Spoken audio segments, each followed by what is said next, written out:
Good morning. Good afternoon, everyone. Welcome to the Sacramento County Board of Supervisors. Today's date is March 24, 2021. It's Tuesday at 2 p.m. and this meeting is called to order. I'd like to invite everyone to please rise and join me in the Pledge of Allegiance.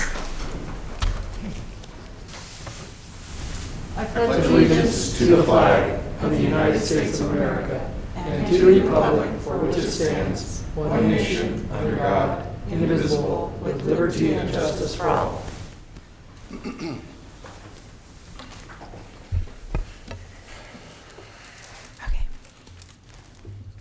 Okay. Did you take roll?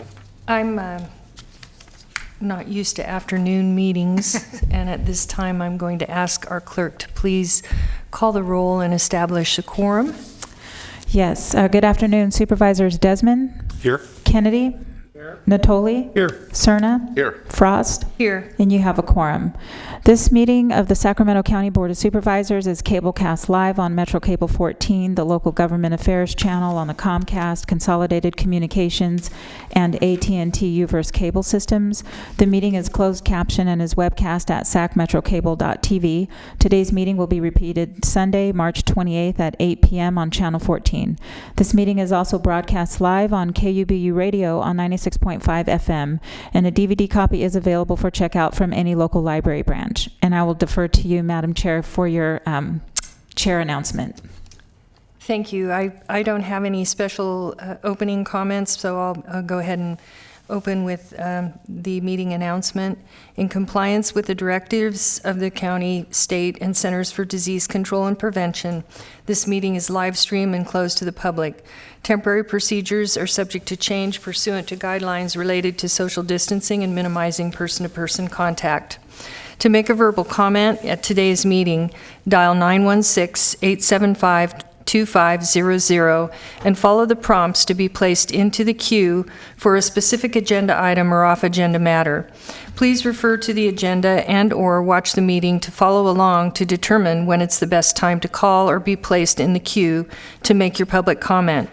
You may be on hold for an extended period of time, and your patience is greatly appreciated. When I open public comments for a specific agenda item or off-agenda matter, clerk staff will begin transferring you into the meeting. Each agenda item queue will remain open until the public comment period is closed for that specific item. Members of the public are limited to making one public comment per agenda item or off-agenda matter. Please be mindful of the public comment procedures and avoid being interrupted or disconnected when making more than one public comment on a single agenda item or off-agenda matter. Thank you in advance for your courtesy and understanding. Written comments are always accepted. Send your email comment to boardclerk@saccounty.net. Your comment will be routed to the board and filed in the record. Thank you again for your patience.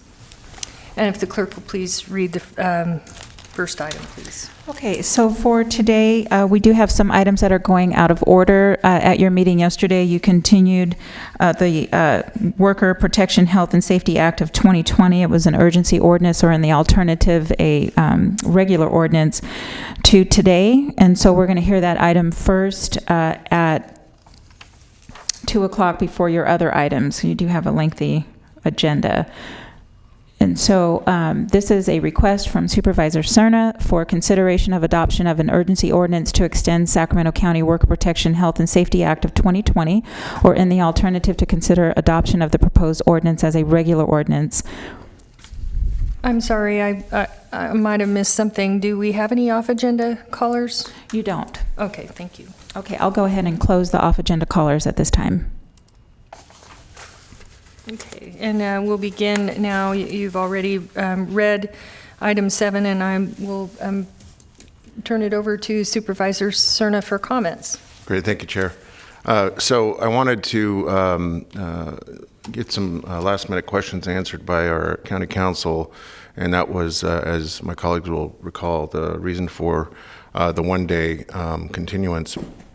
I wanted to first and foremost convey some of the concern that was expressed to me by one of our larger bargaining units about the recent legislation, the Skinner bill that passed, that seeks to address some of the same concerns that our past urgency ordinance had addressed in terms of protecting workers' rights during the time of the pandemic.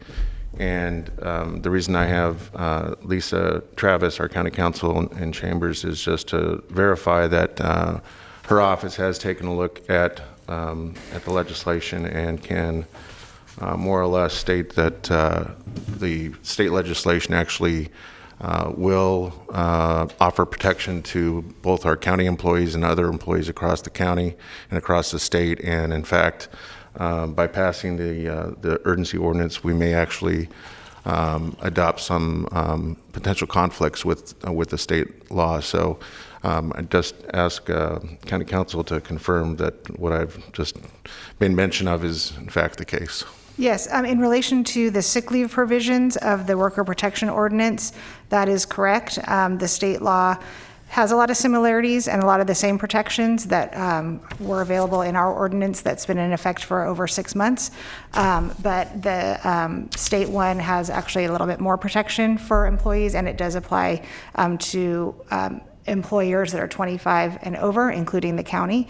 And then the other provisions of the worker protection ordinance are were actually addressed, I think we discussed in December by the Cal OSHA regulations, and Cal OSHA is enforcing those. And in the case of the sick leave protection, the Department of Labor will be enforcing those provisions. So in our opinion, the urgency ordinance would be redundant and possibly in conflict, so it's not necessary right now. Thank you. Given that circumstance, I am going to move that we just drop the item then. Second. Okay, we have a motion by Supervisor Cerna to drop and a second by Supervisor Natoli, and I know we do have one public comment on this item. I Yes. think we should take it. Okay, please go ahead and transfer the caller.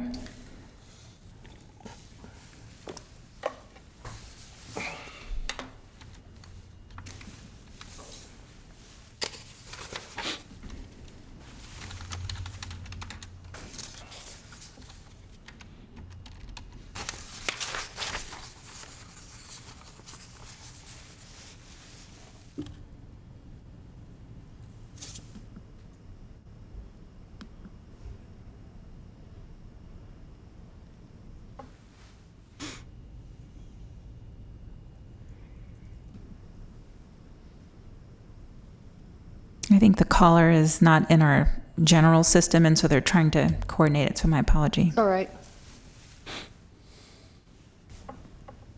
Oh, the caller decided to not make a comment. They've been told that the item was dropped, and so we can go ahead and move on to the next item. Okay, great, thank you. And so We haven't voted it yet, though. we have a motion and a second. Oh, sorry about that. I'm a little off. You were predicting the It's future. okay, please vote. Unanimous vote. Great, thank you. Thank you. Next item, please. Okay, for your next item, this is item number 1.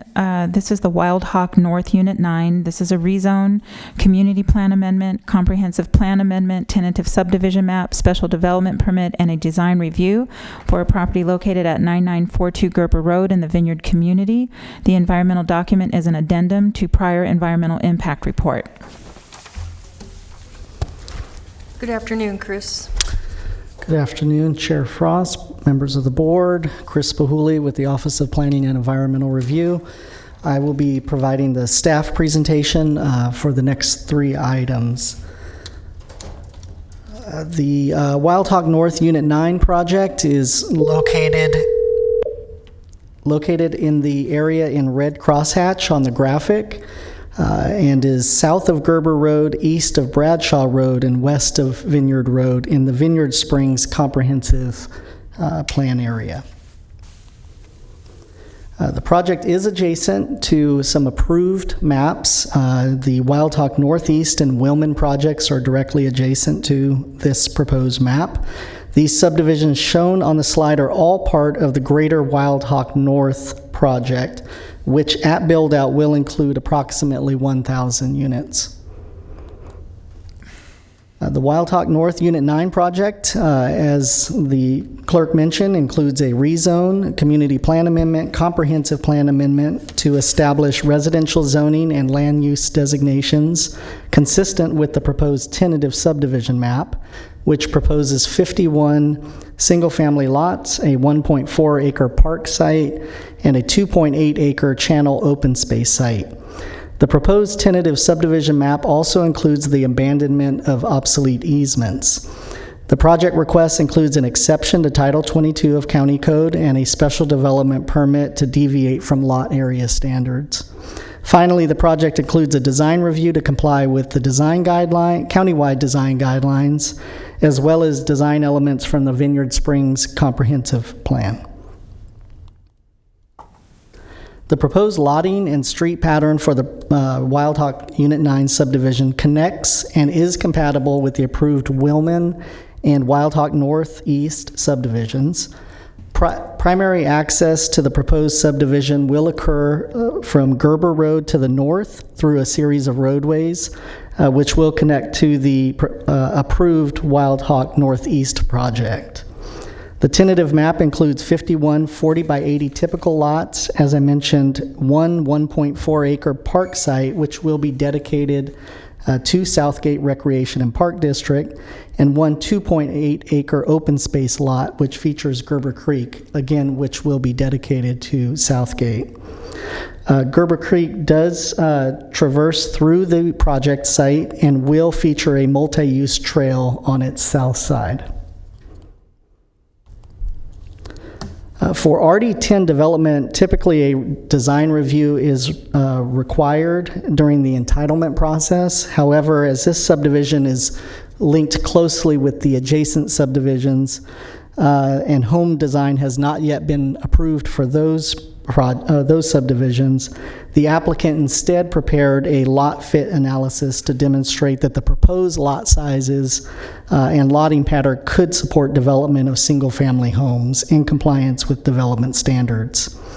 A subsequent design review is conditioned to occur prior to building permit issuance to assess the single-family residential home design and typical landscapes. Staff's analysis concludes that the project is consistent with the general plan, and if approved, would be consistent with the community plan, comprehensive plan, and zoning code. The advisory bodies for the proposed project are the Vineyard CPAC, DRAC, and Planning Commission. All are recommending approval. Staff is recommending the board approve the requested entitlements in the order presented in the board report's recommended actions section. That concludes staff's presentation. I'm available for questions. I should also note that we have Michael Johnson in attendance from DWR, should there be any questions about drainage facilities, and the applicant's representative, Bruce Walters, should be connected via phone. Thank you, Chris. Supervisor Natoli. Chris, on the deviation from lot area, so they're taking corner lots and reducing them from the minimum required in the Vineyard Springs Comprehensive Plan, which pretty much stood the test of time over the last 20-some years, to move it to 3,700 square foot is on all the corner lots, or there are several corners in that particular subdivision. Yeah. So my understanding, it's not all of the lots, but it's some of the corner lots that are on the kind of northwestern side of the subdivision. Perhaps the applicant's representative can speak to exactly which ones, but it's not all of the corner lots that are requiring the deviation.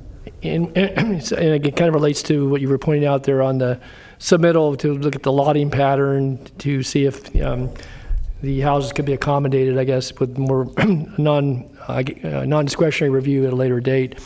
So they're proposing single-family homes. What are the setbacks from the street and from the back or rear yards? I believe it's a 10-foot setback. At the front? I believe so. I'd have to, if you give me a moment, I'll check into it. Because our general minimum is a 20-foot, and then we've allowed encroachment to about 15 feet, but we're actually going to have 10-foot front yards?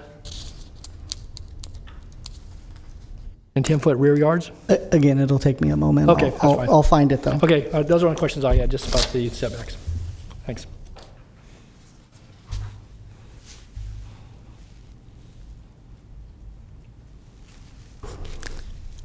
And so I'm sorry, I'm prepared to respond. So in your staff report package, in the Planning Commission's report is typically where we have a little bit more of the details. Okay. And in the on page 15 of the report, it has the building setback development standards for the front. It is a 15-foot setback. Okay. And then 10 for the rear? Porch 10. That's the back of sidewalk. 20. Rear is 15 as well. Oh, 15 and 15? Yeah, from back of side, that's from back of sidewalk, right? The 15-foot setback, back of sidewalk? I believe so. Yes. Yeah. Okay. All right. That's all I have. Thanks, Supervisor Natoli. Supervisor Kennedy. Thank you, Chair. Chris, I don't have any problem with this, and I intend to support it. I think that the public comments have been clear that their support. I think that they did a really good job of incorporating with the surrounding developments. And so that my question is less on this specifically, but kind of using this as a second. Let me get to my using this as an example. I mean, we all have, or most of us have, a fair amount of creeks in districts that we represent. South Sacramento is certainly no exception. And those creeks have become a hotbed for encampments and some activity that is not advantageous to either unhoused people who are staying there, which is very dangerous, frankly, but also the water systems and also the surrounding neighborhoods. And under current circumstances, very difficult to deal with because of the CDC guidelines and so forth. So my question is this. When we're looking at projects going forward now, are we looking at creeks that are part of a subdivision, as is this one, are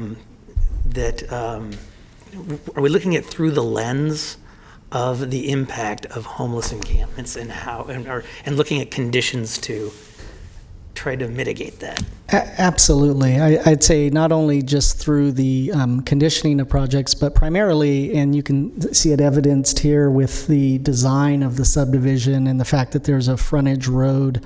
And that's something that we work with applicants quite a bit in trying to accommodate a site design that provides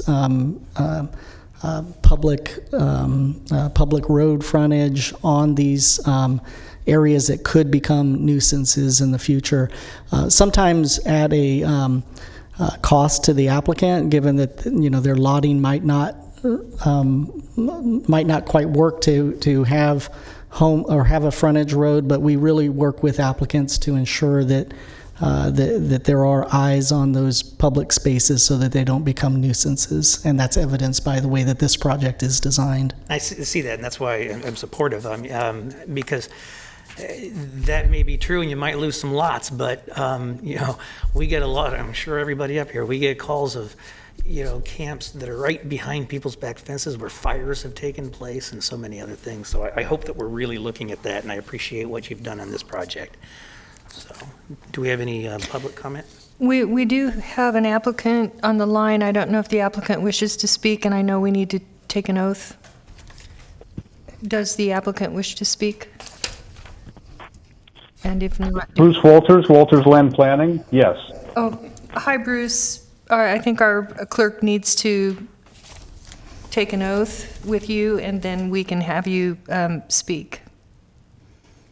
Hi, Mr. Understand. Hi, Mr. Walters. Please raise your right hand, and the appropriate response is I do. Do you swear that the testimony you are about to give this board is the truth, so help you God? If you do not swear, do you so affirm? I do. And then just please state your name for the record again and the statement that you have been sworn. Bruce Walters, Walters Land Planning, representing the property owner, and I have been sworn. Thank you. Thank you, sir. You may proceed with your comments. Members of the board, good afternoon. Let's see, to answer Supervisor Natoli's question about the corner lots, I count 12 lots total within the corner lots within the project, 6 of which need to utilize the requested lot area deviation. Others are of unusual shape and have additional area, but 6 of the 12 need that. Thank you. Understand the comment from Supervisor Kennedy about the encampment problems, in this case, the well-designed single-loaded street. Thank you for recognizing that. We are in agreement with the conditions of approval and look forward to building this and the rest of the Wildhawk North project, hopefully starting this year. So with that, I'm here to answer any questions you may have. I do not see any questions from the board, and so at this time I'll ask our clerk if we have any public comments on this item. No, you have no comments. Okay, and then I will entertain a motion, I suppose. Then, Madam Chair, I would like to move staff recommendation. Second. Thank you. We have a motion from Supervisor Kennedy and a second from Supervisor Natoli. Please vote. Unanimous vote. Thank you, Bruce, for being here for comment, and thank you, Chris. And next item, please. Okay, for your next item, we also have an applicant that's going to get transferred in, and I do need to take an oath for this item as well. This is for the Grubbs Bell Aqua Lake 3. This is a rezone, community plan amendment, tentative parcel map, and a design review for a property located approximately 850 feet south of the intersection of Dry Creek Road and E Street on the east side of Dry Creek Road in the Rio Linda Alberta community. The environmental determination is exempt. Okay, I also have a PowerPoint presentation for this one that's getting loaded up. So the Grubbs Bell Aqua Residence project is located west of Dry Creek Road at 5845 Dry Creek Road in Rio Linda. The project site includes one of 3 ski lakes in the area, which were established in the 1970s as a private water ski complex. The most easterly lake, Lake 3, is currently owned by the applicant and is included within the project and is subject to an existing use permit, which allows for water ski events. The applicant is requesting a rezone of a portion of the property, a community plan amendment, a tentative parcel map, and a design review to allow for the development of a personal residence on the property. The proposed rezone and community plan amendment will only affect proposed parcel 1, which will be a 1.77 acre parcel. The rezone proposes to change the zoning of those 1.77 acres from CO to Ag Res 1. The community plan amendment proposes to change the land use designation of the 1.77 acres also from CO to Ag Res 1 through 5. The rezone and community plan amendment will allow the 1.77 acre property to be developed with a residence. The proposed tentative parcel map would divide the 16.15 acre parcel into 2 parcels. Proposed parcel 1 is a triangular shaped parcel where the future residence is planned. On your graphics, it's the little wedge right between the lake and the multifamily residences. Proposed parcel 2 is the 14.38 parcel, which includes the water ski lake. Access to the proposed parcels is through the off-site property to the northeast, fronting Dry Creek Road. On your graphic on the right, that's just to the north of that site, just to the north of the multifamily, and is currently owned by the same owners as the larger 16.15 acre parcel. Although the request before the board is related to the rezone, community plan amendment, tentative parcel map, and design review for the map, the applicant did provide their preliminary plans for development of the site and the 3,700 square foot residence, which is shown on this graphic. The project is conditioned to provide access and a fire turnaround consistent with Metro Fire's requirements. The site currently has substantial landscape screening surrounding the proposed residence, which would provide privacy and screening that is intended to remain. The advisory bodies for this item are the Rio Linda Alberta CPAC, the DRAC, and the Planning Commission. All are recommending approval of the requested entitlements. Based on these recommendations and the analysis provided in the staff report, staff recommends the board approve the requested entitlements in the order presented in the board report's recommended action section. Oops. That concludes staff's presentation. I'm available for questions. I'd also like to note that the applicant's representative, Mike Robertson, is connected via phone. I just have one question. So the owner of the new home owns the home next to it. Will this new parcel be part of the CC&R, part of that homeowners association then, or are they separate? I'm just curious. It's kind of a small community. It's a beautiful. I support this. I think it's wonderful. I'm just curious. I would assume that they are. Perhaps the applicant can answer whether they will be part of the HOA. In terms of the property that they own, again, on this graphic on the right-hand side, they own the property to the north, and so that's what they currently own. In addition to this larger, in addition to the lake. It's a beautiful area. Well, let's go ahead, and I don't see anyone queued up for questions, so let's go ahead and take the oath for Mr. Robertson. Mike Robertson, are you on the phone? Yes, I'm on the phone. Hello. Our county clerk needs to take an oath, and then you can maybe address my question and make some comments.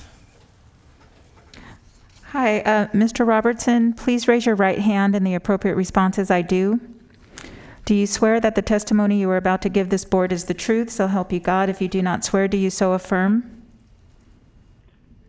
I do. And then please state your name again for the record and the statement I have been sworn. This is Michael Robertson, Baker Williams Engineering, and I have been sworn. Thank you, Michael. You may proceed. Okay. Thank you. So, this is a nice little project. The Grubbs own this lake. They also actually own one of the parcels to the north inside the development that is part of the HOA. They're going to build this home for themselves. And as Chris mentioned, they also own the little commercial piece to the northeast, which gives them access.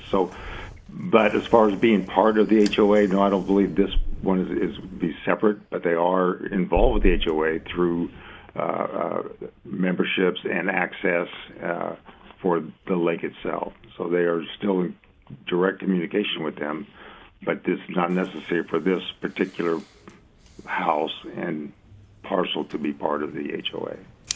I know right where that house is, and I know how beautiful those lakes are and how fun they are, because I've been there and I've seen them in action. So congratulations to them. I support this and I move approval, and I don't see anyone with other questions.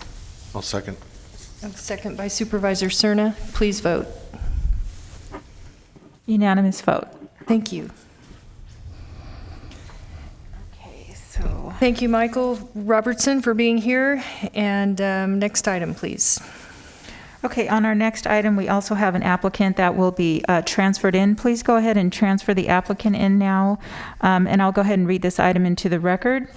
This is the Barton Ranch Williamson Act Contract Amendments, a request to diminish the size of agricultural preserve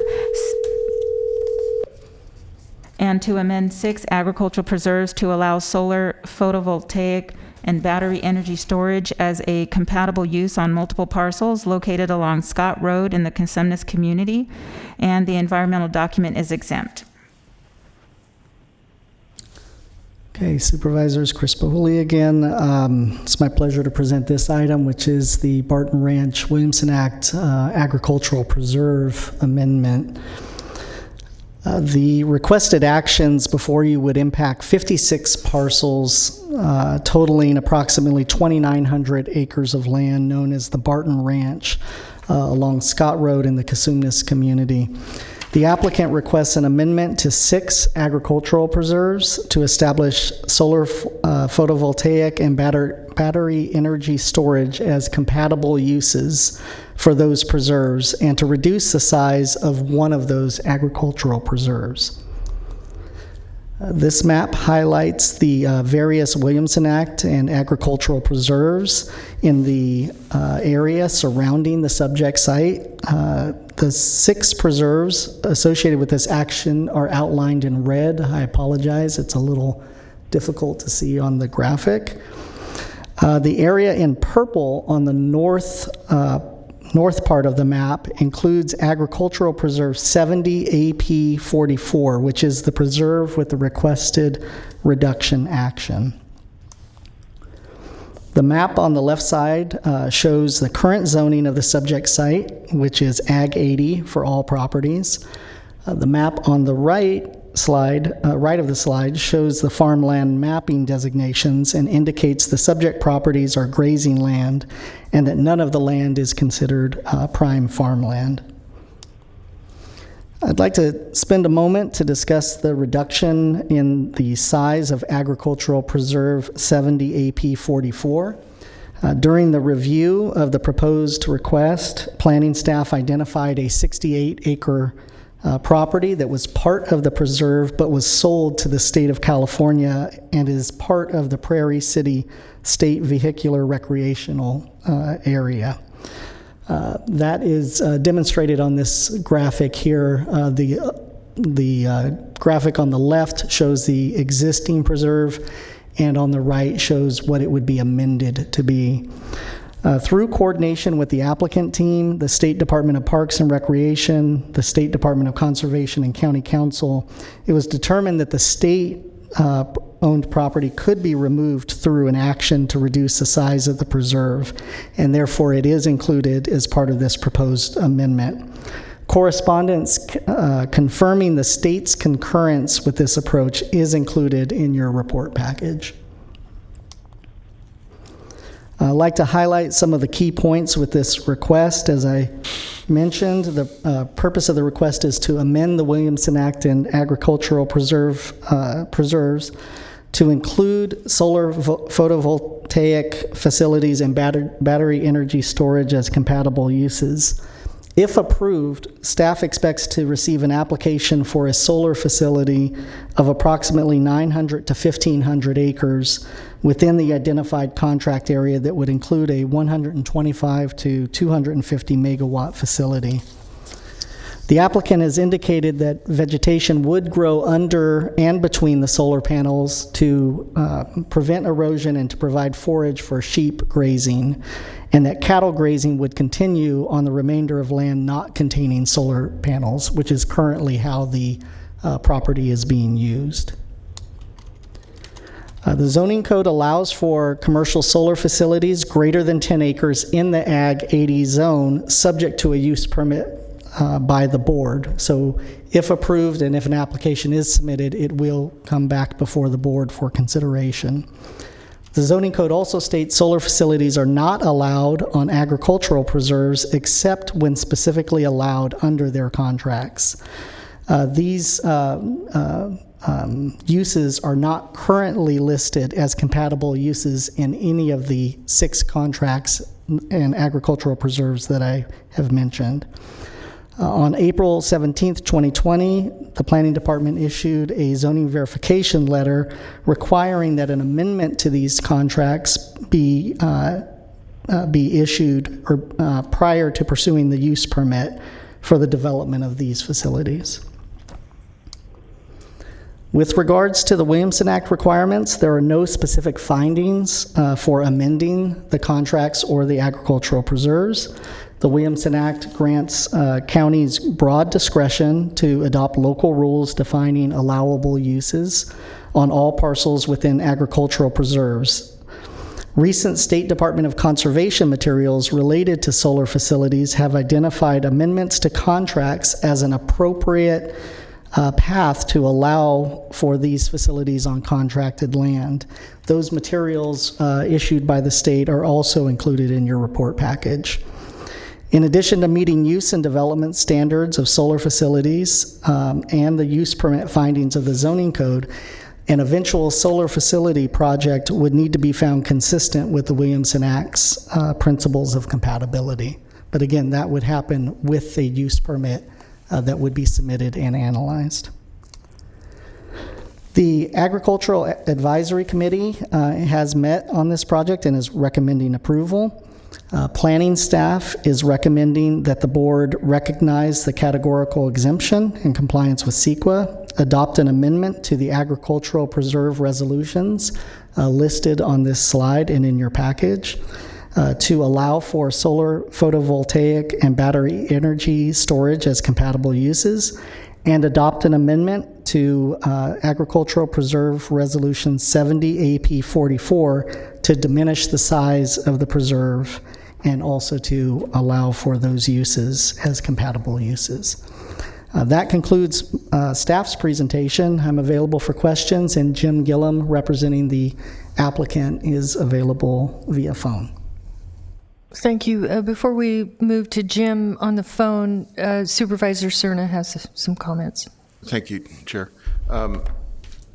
Chris, I don't know if staff did any analysis on this. It was a question I posed to the applicant when they gave me a one-on-one briefing about this. But the Williamson Act is intended to make it more attractive, obviously, to keep acreage in agricultural use and production, and that comes with a sizable tax consequence, for the landowner. What do we know about this kind of application in terms of it trending? And the reason I ask that is, based on the economics of, and I don't know the economics, that's the point of my question, based on the economics of and value of kilowatt hours, could we be looking at this in the long run as a way for property owners to kind of get dual benefit that would be over and above what we think they would have with the tax break and also the revenue stream they get from ag production? So I'm just kind of wondering if you looked at both cases where you had two different parcels that were both in contract. One is a beet farm, and the other is going to put in solar panels. Is the solar panel property owner going to encounter any extraordinary economic benefit from the actions of this board now and into the future, should we have more applications like this? Yeah, I would suspect that we will see more applications like this. I think there are a number of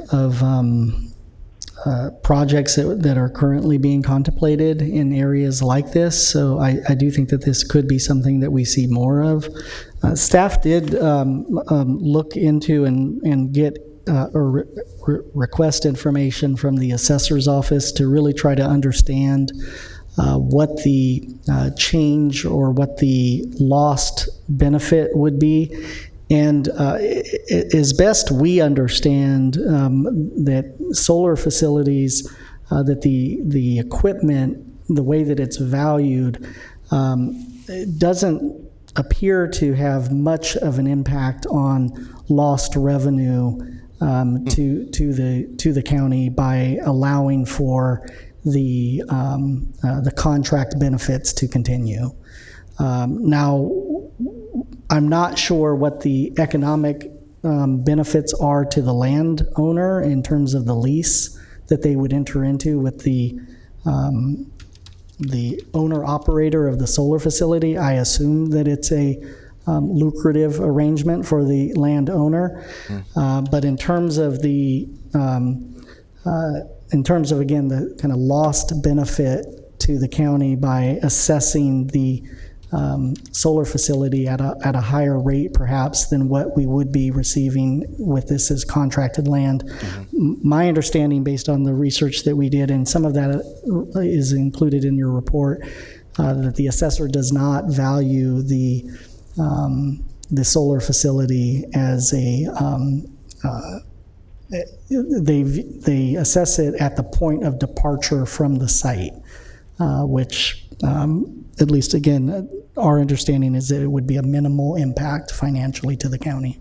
So the way I understand the Williamson Act contract is that the enabling legislation does not assume that we'd be having these discussions at the local level in terms of the prospect of putting solar facilities on former ag land. Leaving it at, as you mentioned in your presentation, leaving it at our discretion.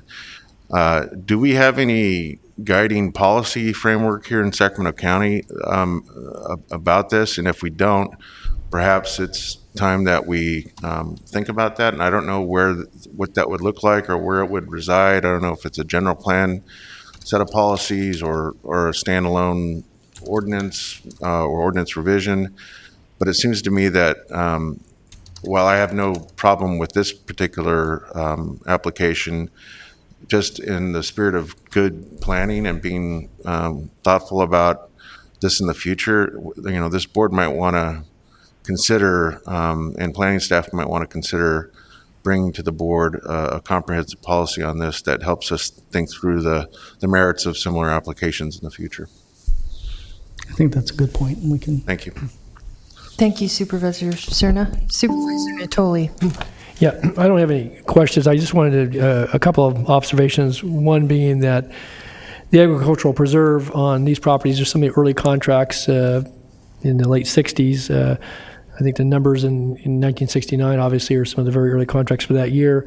They've stood the test of time for 50 plus years, and certainly have had a chance, as I'm sure other members of the board have had, to have visited with representatives of the family. Obviously, they've have an arrangement here, obviously, with a solar development firm that would pursue the application that I trust this board, if we act here today, we'll see at a not too distant future date.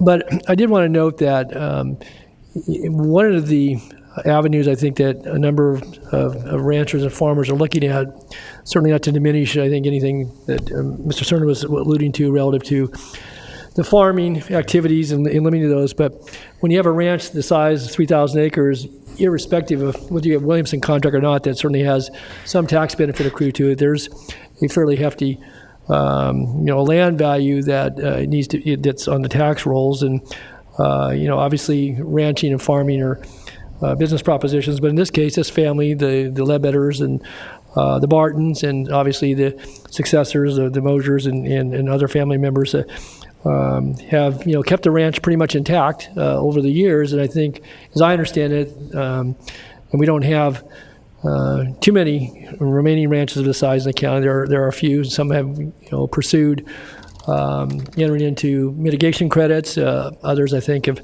tried to vary their operations so that they can assure, I think, some value and some economic certainty behind the fact that if you're going to keep the ranch intact, it's very important to I think, for the generations that would succeed in the ownership to have those streams. And I know that when we first had, actually Supervisor Frost and I had a chance to visit with some of the representatives a year ago or so, and I think valid questions regarding what happens if you cover acreage with solar panels. And in this case, obviously you have area that's not in for the most part farming. There may be a bit of pasture, but it historically has been grazed. And I think the idea here is to maybe even to revert back to, rather than cattle grazing, to actually bring forward sheep grazing as a part of the proposal. I guess we'll see later.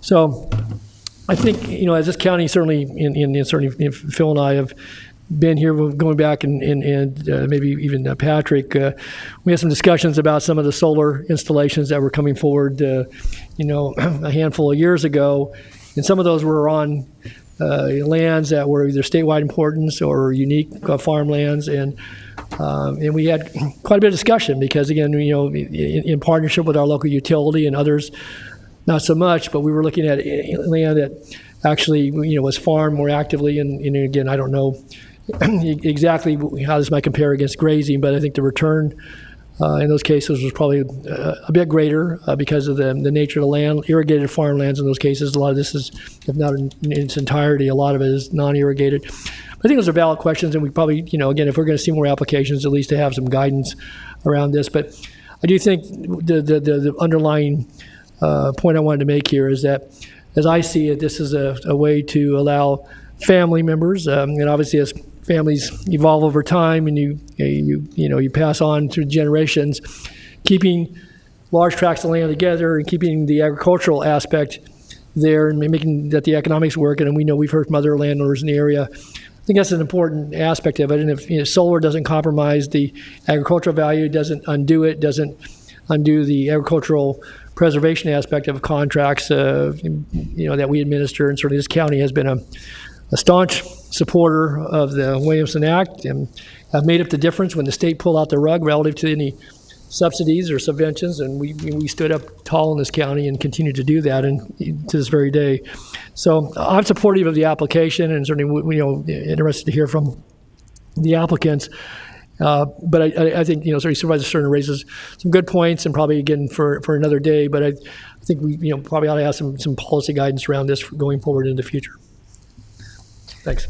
Thanks, Supervisor Natoli. I want to, before we bring Jim in, I want to point out, just for the sake of accuracy, that Scott Road runs through the middle of this. So half of this is in my district. So it's listed as Supervisor Natoli's district, but it's also in my district. The west, you got My the mistake. east. I'm sorry, I had to just point that out. No worries. Sorry. And so at this time, I believe Jim Gillum is on the phone and may want to make a couple of comments. We don't have anyone queued to speak up here.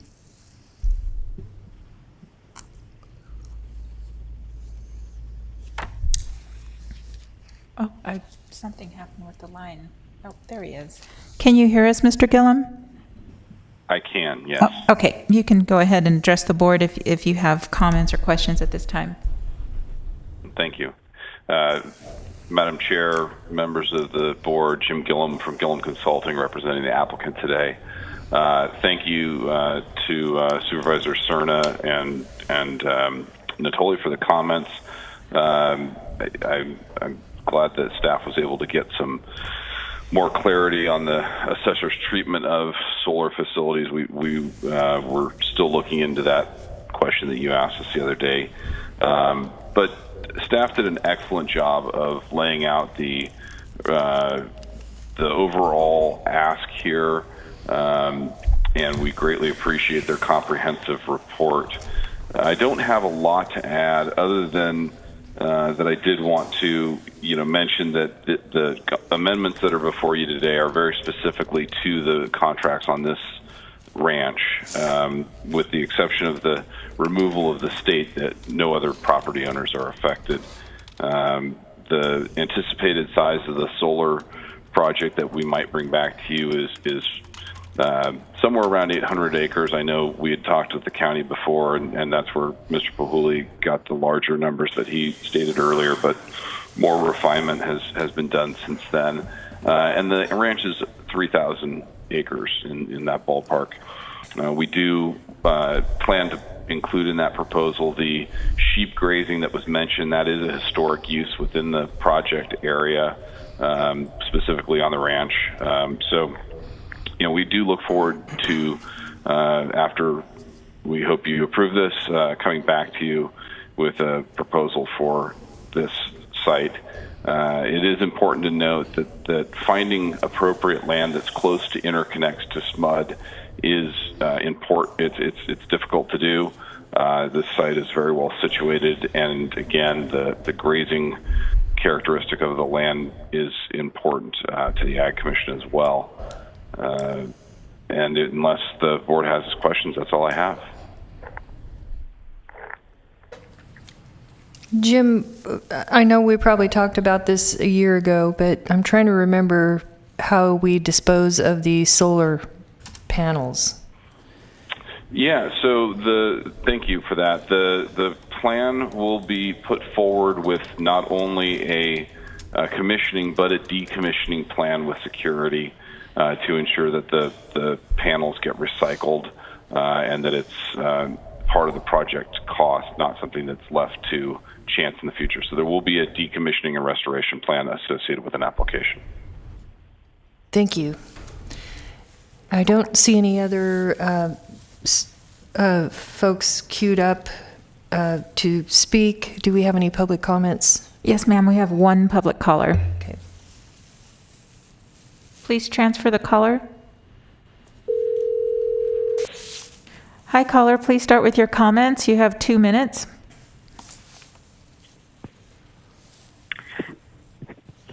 Good afternoon. This is Brenda Ruiz from the Sacramento Food Policy Council.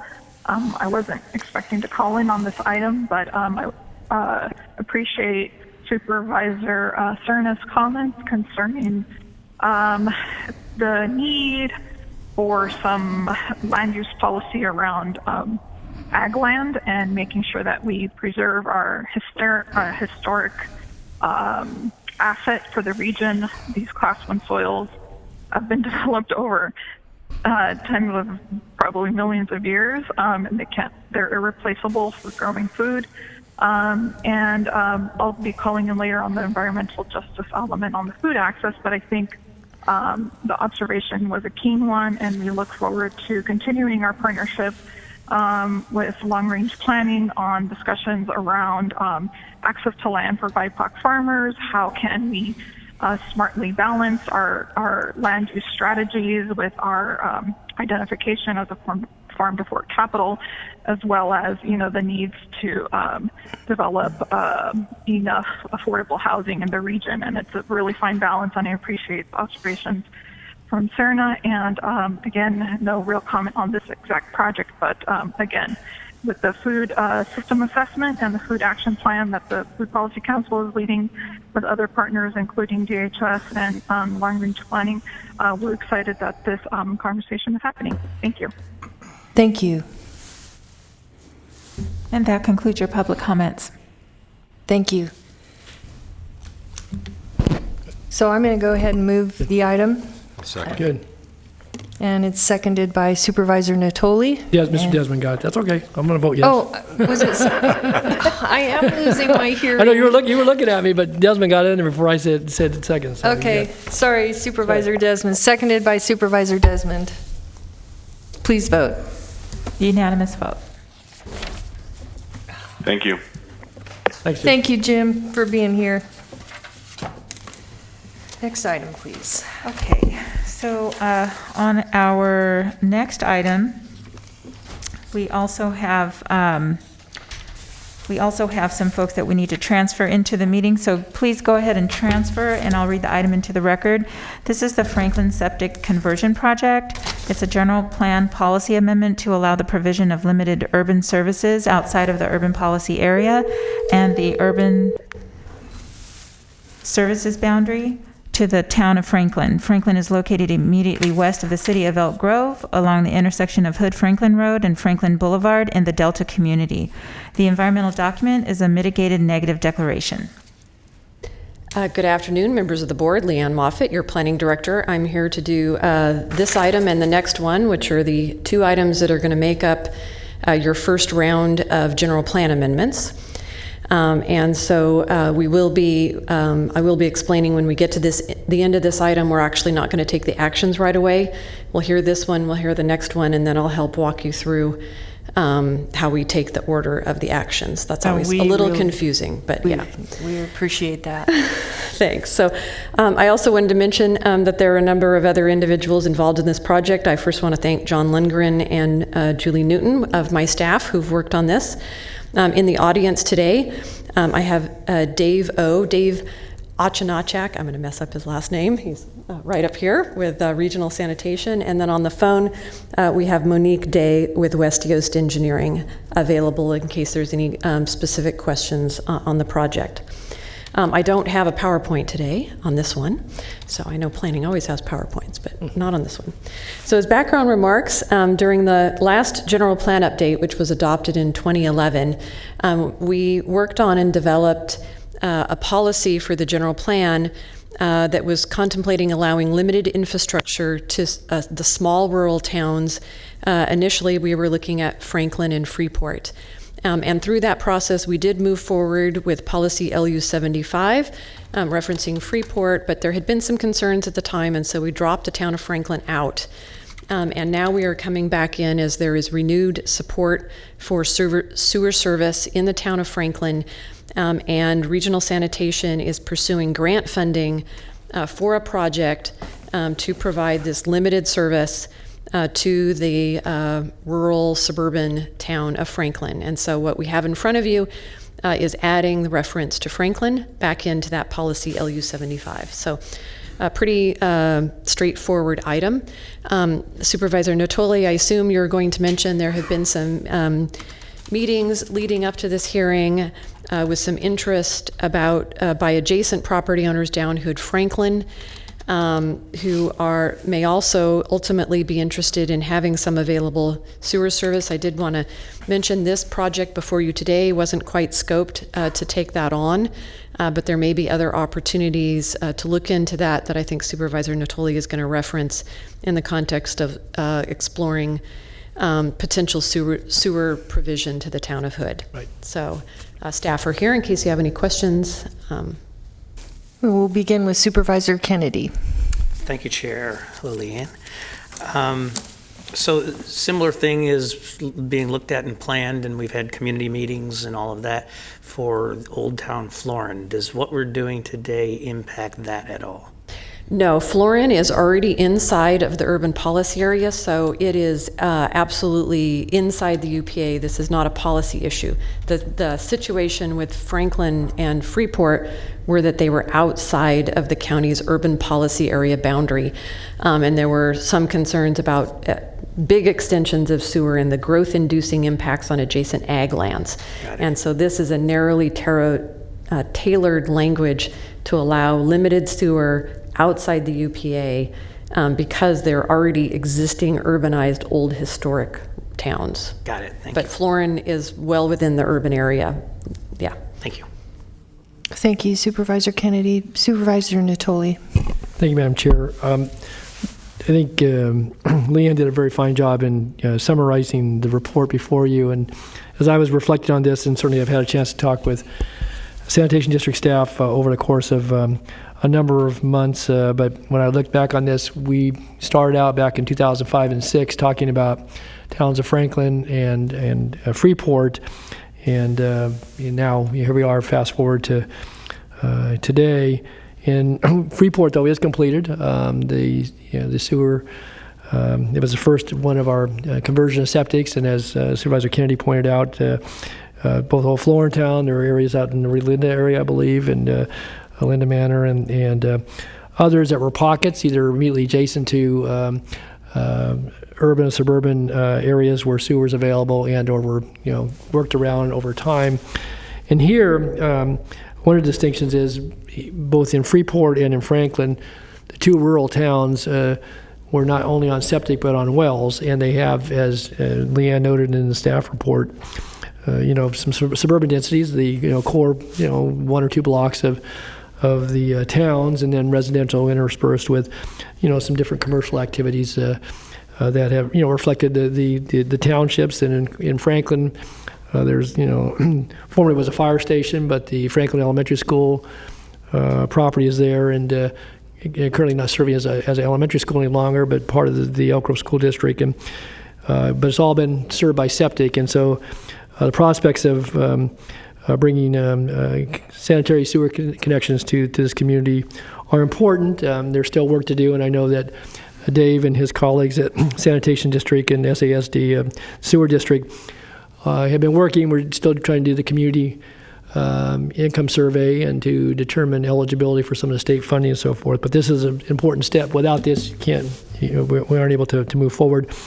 I wanted to note, and Leanne touched on it very quickly, we may have a call today or comments that as some of the outreach, as we renewed this effort about 3 years ago, we reached out to folks that identify with the town of Franklin, and there are some ag residential parcels along Hood Franklin Road, just west of the elementary school, that the parties have tracked this, expressed interest for existing homes and properties, parcels, and we were seriously looking at that at the time, and we still are pursuing the town of Hood, which lies about 4 miles to the west on the other side of I-5, as most of you know, if not all of you.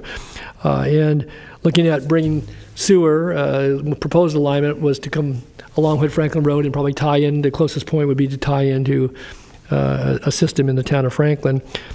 That hasn't gone as quickly as this has, and obviously it's not as proximate, and there are some other costs associated with coming that length of distance from the town of Hood to tap into a sewer line that would take the sewage back to the main plant. So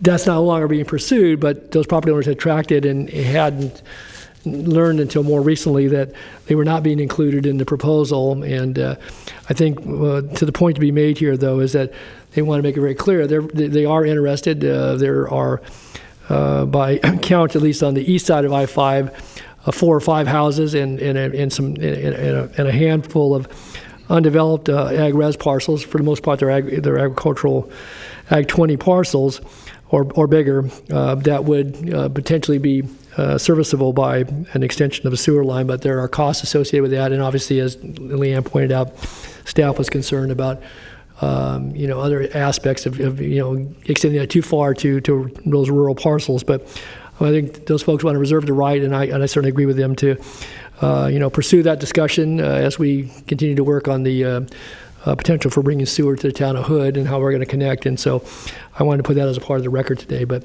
I am supportive of this, and again, been a lot of good work, and thank you, Dave, and your staff. I know I've attended community meetings over the years, and I would just, by way of footnote, lastly say that we got right to nearly to the day before the board hearing 13, 14 years ago, and a community was split almost down the middle. We had one last community meeting in the Franklin Elementary School auditorium, and we did a raise your hand and vote which one you want to do, and it was evenly split. And some of the residents felt at the time they were concerned. They saw Elk Grove coming to the west, and so we tabled it and pulled it off at that time, kind of last minute. But here we are back again. So I appreciate all the effort, and thanks for listening to me today. I think it's great that they changed their mind. Well, I don't know if everybody's convinced, but we're pursuing it again. So there's some interest, I think. Have you seen Elk Grove come closer? In fact, it's right on the eastern fringe of the town of Franklin City. It's an opportunity. Yes, it is. So I know I don't know if if Dave or if Monique would like to speak. We don't have any other supervisors with questions for you, Right. Leanne. They're only here if you had questions. Okay, and so we are not making a motion on this, and so since we have no other questions or comments, perhaps it's time to move on to the next item. Great. And then go from there. Yes, we will defer action. No public comments? Oh, I'm sorry. Do we have public comments? No, we do not have any public comments on item. Okay. Oh, no, I'm so sorry. I anticipated a call. On item 4, we don't, but for item 5, we do. But we're not, let me read item 5 into the record. But nobody on item 4, I just want to be sure on that. No, we don't have anyone on item 4. Thank you. Item 5 is the Generations Village, and I do want to point out that we do have to take an oath on this item.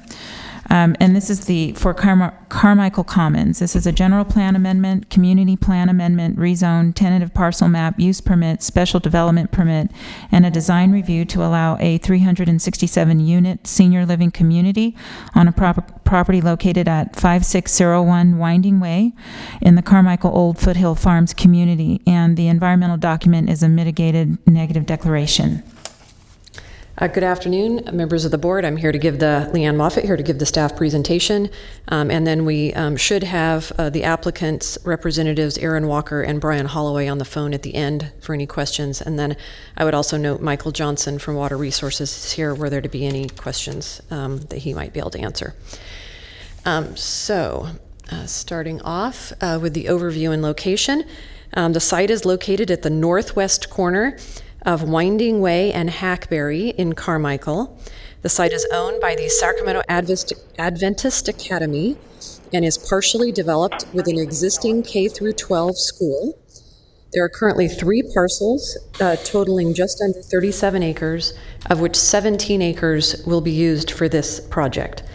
The site is currently zoned RD2, and much of the surrounding area is zoned RD5.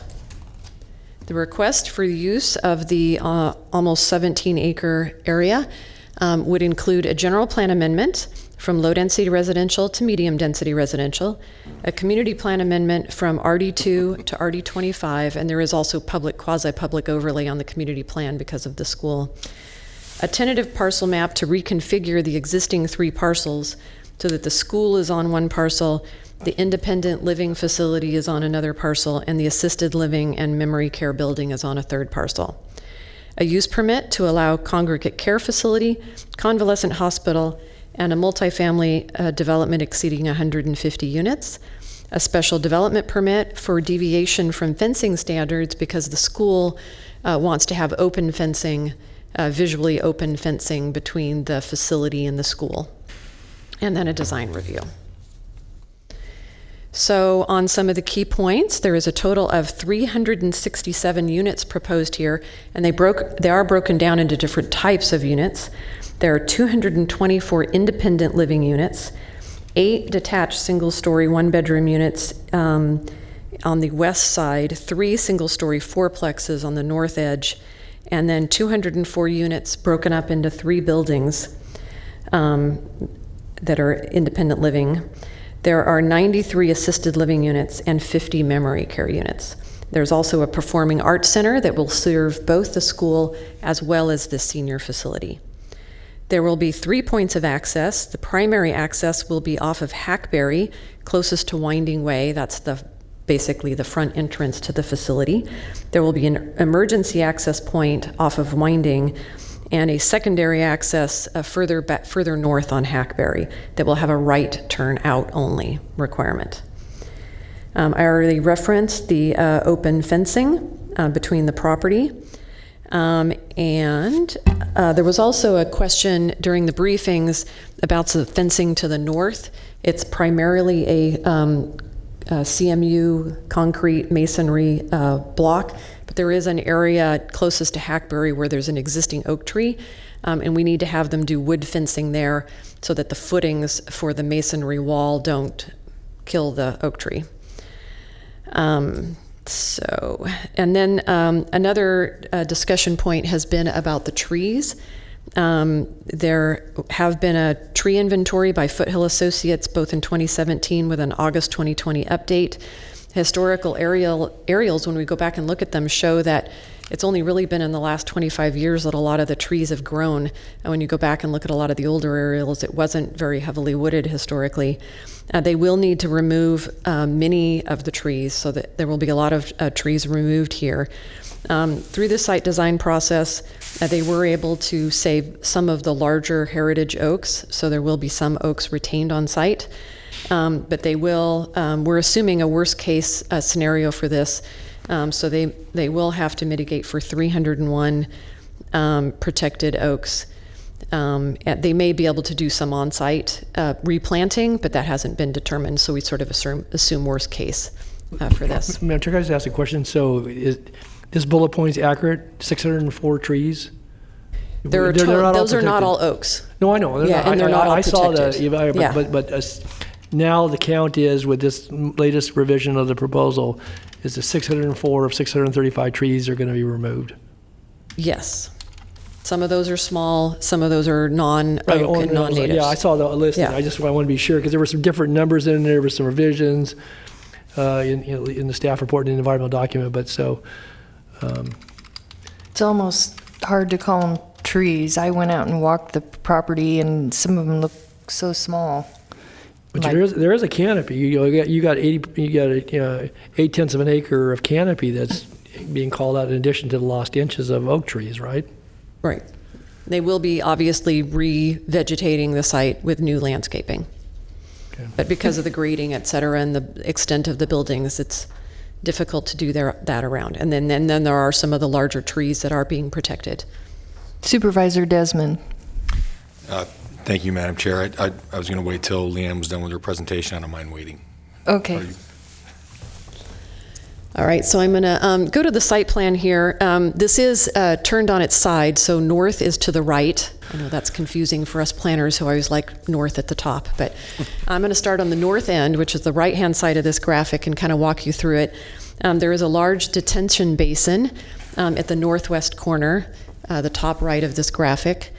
There is that CMU block wall that goes all along that northern boundary adjacent to existing residential.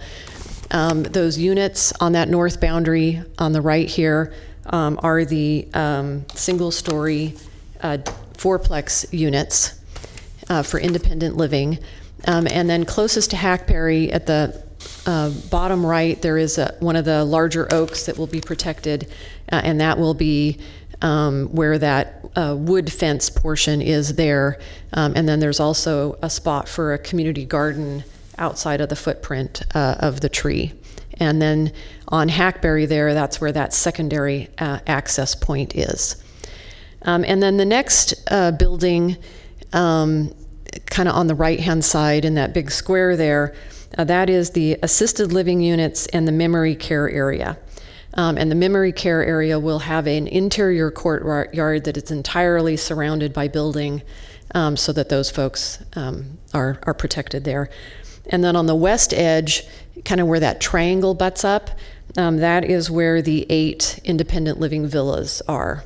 And then sort of the big part in the middle, the largest component, is the independent living section, so broken up into 3 buildings there. There are a variety of both indoor and outdoor amenities. Indoor, there'll be an indoor pool, hair salon, art studio, other items like that. And then outdoor, there's a courtyard, a bike room. There's a couple of oaks in here that are being preserved. One you can kind of see kind of in the middle on the left in the graphic. There's a putting green adjacent to one of the oaks and a dog run near one of the other oaks. And then along Winding, that building in the front on the far left is the Performing Arts Center. And there are also pickleball courts, the emergency access onto Winding, and a future bus stop location. I'm going to run through some of the elevations. This is the elevation of the Performing Arts Center, the independent living facility, the assisted living and memory care building elevations, and you can kind of see how they tried to work on the bottom graphic with the topography there. And the independent living villa. And then here's some photo sims and illustrations of the view from Hackberry Lane and Winding. I wanted to focus on the graphic on the bottom where it kind of shows that the site is lower than some of the surrounding areas. So while there are some 4-story buildings, they are taking advantage of that elevation change and stepping them back such that from the adjacent homes and the street, the buildings are set down lower. And they did a sightline analysis that showed, based on that distance setback, because the homes are pushed a little bit more towards the school and towards the west side of the facility, between the elevation change and them being pushed back, the visual appearance won't appear more than like a 2-story home would be at the street. And then the final graphic here is that secondary site entrance where you can see that tree to be preserved and the garden area. So this would lead back to the independent living on the right.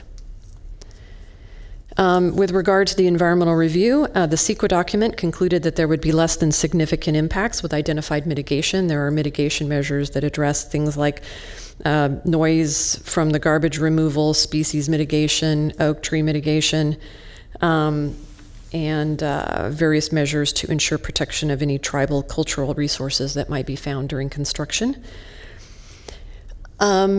There have been a lot of public comment on this, and I think that is included in your packet. Some of the concerns that came up through the process. The applicant has continued to work through the process, including with staff, to try to address as many of the concerns as possible that have been raised through the process. I saw that there was one additional written comment that came in today. I'm only aware of that one written, and we obviously may have more folks testifying from the public.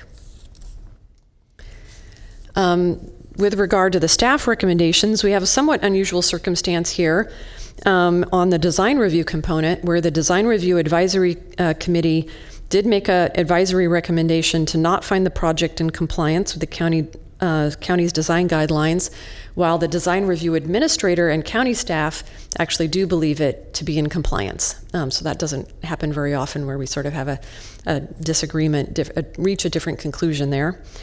The Community Planning Advisory Council did meet on this on August 20th, 2020, and they did recommend approval, and some of their recommendations have been incorporated into the project, including the left turn out only, and that the masonry wall be 8 foot tall. Those are both now part of the project.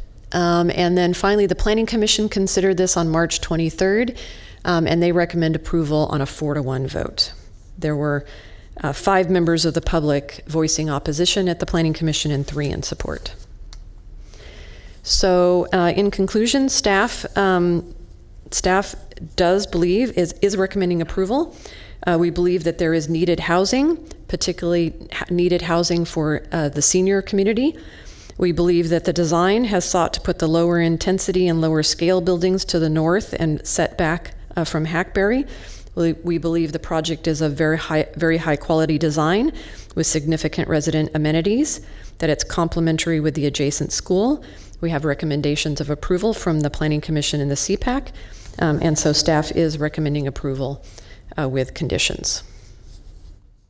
Oops. Those are the actions there. And that concludes the staff presentation. Thank you, Leanne. Supervisor Desmond. Thank you, Madam Chair. Is the applicant going to speak, Leanne, or only if necessary? I do believe the applicant's available for any questions. Okay. Well, should I see if the applicant wants to speak first, or would you like me to? Yeah, we can ask Aaron Walker and Brian Holloway. Are you on the line, and would you like to speak? And I'll need to take their oaths. Okay. Can you hear me? This is Aaron Walker. Aaron, before you speak, our board clerk needs to administer the oath, and I don't know if Brian is also going to speak, but if he is, maybe we can do the oath all at once. I think it's just going to be me. Okay. Thank you, Aaron. Mr. Walker, I'm sorry. I hear feedback. Is the meeting running in the background? No, everything's turned off. Okay. I apologize, but. Okay, it's not a problem, sir. Okay. So please raise your right hand, and the appropriate response is I do. Do you swear that the testimony you are about to give this board is the truth, so help you God? If you do not swear, do you so affirm? I do. Okay, please state your name again for the record and the statement I have been sworn. Sure. I'm Aaron Walker. I'm the architect and VP of development at Generations, and I have been sworn. First, I appreciate everyone's time this afternoon to take the opportunity for us to present our project again, and thank you, Leanne, for highlighting some of the history of the land and some of the revisions that we've made over time on this project. It was almost exactly 2 years ago that we hosted an open house with the surrounding neighborhoods. And based on feedback from those early discussions and feedback that we have received ongoing since, the project really has only gotten better. And we appreciate the neighbors' ongoing interest and involvement. That's important to us. The project, as Leanne mentioned, has since been approved by CPAC and the Planning Commission. And we think it's important to understand that this specific site is very meaningful to the work that we do at Generations as we try to innovate within the senior housing market. Our partnership with the K-12 Sacramento Adventist Academy is a significant asset to the types of programs that can be established for seniors that are going to be living at Carmichael Commons. We've seen success with this type of intergenerational collaboration on other projects, and we see the positive impacts that it has on the residents, on the students, and on the community as a whole. But it's certainly not lost on us that this project represents a change for this site. Development on this specific site really has been long in coming for many years. It's taken different forms at different times, and it's always been the school's intent to further develop this land. The process by which we actually started designing Carmichael Commons began over 5 years ago, and we are very pleased to be presenting it to you finally this afternoon. We feel that what we're proposing here with Carmichael Commons represents a good faith effort to provide a high level of design, and as Leanne mentioned, that mitigates the visual impact by exceeding the required setbacks, stepping the density away from the adjoining neighborhoods. Each side of every building has been designed with elements to break up massing, create that residential feel both with the fenestrations and detailing.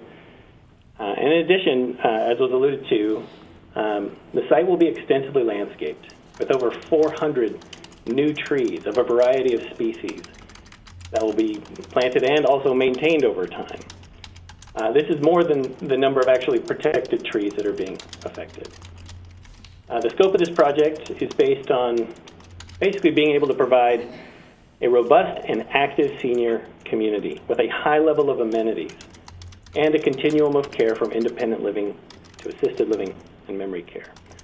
Without the proposed density, the project really wouldn't be able to extend the type of operational service and the level of amenities that's really expected from the senior housing industry today. It's really what makes the project financially viable, and this creates a long-term benefit, not just to the school, but to local seniors and their families, and also to the community of Carmichael as a whole. We agree with the conditions of approval that have been drafted by the county for this project. We're looking forward to being partners in this community. And with that, I hope that you have had the opportunity to look at the details of the staff report. I'm here and happy to answer and address any specific questions. Thank you, Aaron. And now I'll ask Supervisor Desmond. Sorry, I prematurely queued up there a couple No, times. it's okay. Thank you, Madam Chair. Thank you, Aaron and Leanne, for the presentation. This is a project that's in my district, District 3, and full disclosure, I had the pleasure of serving on the CPAC that considered this item. I'm hearing it anew in my capacity as a supervisor today and since being elected. I certainly am, to echo a few of the things Aaron said, I also toured the site multiple times, and I know this is a real change is really difficult. I mean, as someone who grew up in Carmichael myself, you see a lot of these infill opportunities, and it's tough to see a place where you maybe play as a kid or with your family, an open space that you enjoy now being converted to a different use. So when I really struggle with this project myself.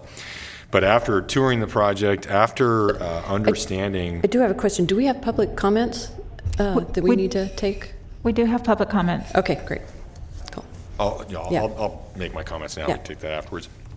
And I think most importantly, seeing the level of, I think, engagement and responsiveness by the applicant. I think this is almost a model of what we want to see. And I do know that, just seeing from Leanne's presentation today how responsive they were to some of the needs. I don't think you mentioned they actually did slightly reduce the number of units in this project, and to move some of the locations based on the topography of the site so it would not look like a typical 4-story building right up against the street. I think as you're standing out on the site and when you realize where those 4-story buildings will be, they look much smaller than a 4-story building. I mean, I just think some of these efforts to mitigate those concerns are important. Putting in that 8-foot block wall to the north of the property, I think is very, with the exception of the wooden fence around the oak tree. These are very important things and show a commitment to being good stewards of that property, good stewards and partners in the community. I also think something that is really struck me by this project is it's not a typical senior living facility that maybe is fenced off from the community and is exclusive from the rest of the community.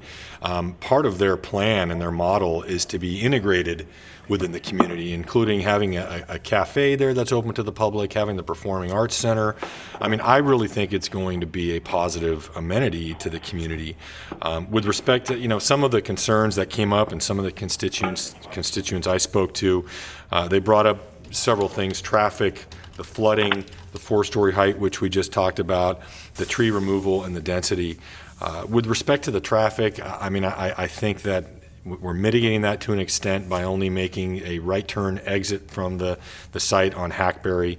And just the fact that it's a senior facility, I really grilled them about the daily trips that they expect from a facility like this. And even though it's rather large, because of the nature of the facility, it is not going to generate, I think, a large traffic impact. With respect to the flooding, here's an area I think where they worked very hard with the county to put in that detention basin. The 4-story height we talked about with the trees, yeah, it's hard for me to see that removal of so many trees. I know they're paying an awful lot to mitigate the impact of that, but I think you pointed out, and Supervisor Frost and I both toured the property. A lot of those trees are very small, and they're scrub trees, and it's funny, they probably only really grew because the Adventist Academy started mowing that area, and that encouraged some of the growth of some of these smaller oak trees. So I think it's when you look at this in the context of our desperate need for more housing in Sacramento County, our very limited opportunities for large infill projects like this, certainly in my district, I'm very supportive of it, and especially the fact that it's a senior community. In my district, we see such an aging population, and I'll tell you, for one, it drives me crazy to see folks when they get older and they want to move and they're looking at Sun City, Roseville, or going to some of these other places. I mean, this is an opportunity for multi-generations to stay in my district, and for those reasons, I'll be supporting the item today. So thank you.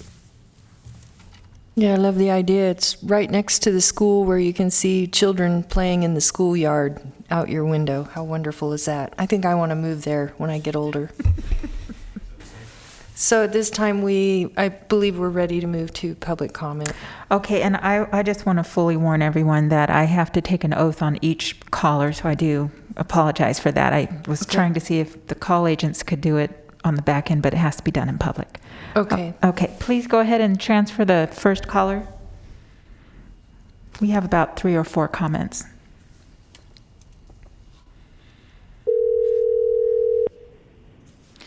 Hi, caller. Can you hear me? Caller, so I do apologize for that. Hello? Call agent. Hello. Hi. Could you please first mute the meeting in the background? Yes. Am I the first caller? Yes. Okay. So is the meeting muted in the background? Yes. Okay, sir. I'm going to take your oath, and so if you could just hear me out and then follow the instructions. Okay. Please raise your right hand, and the appropriate response is "I do." Do you swear that the testimony you're about to give this board is the truth, so help you God? If you do not swear, do you so affirm? I do. Okay. And then go ahead and state your name for the record and the statement that you have been sworn. My name is Larry Campbell, and I've been sworn. I'm a resident of Cabin Ranch subdivision, just on the west side of Garfield Avenue.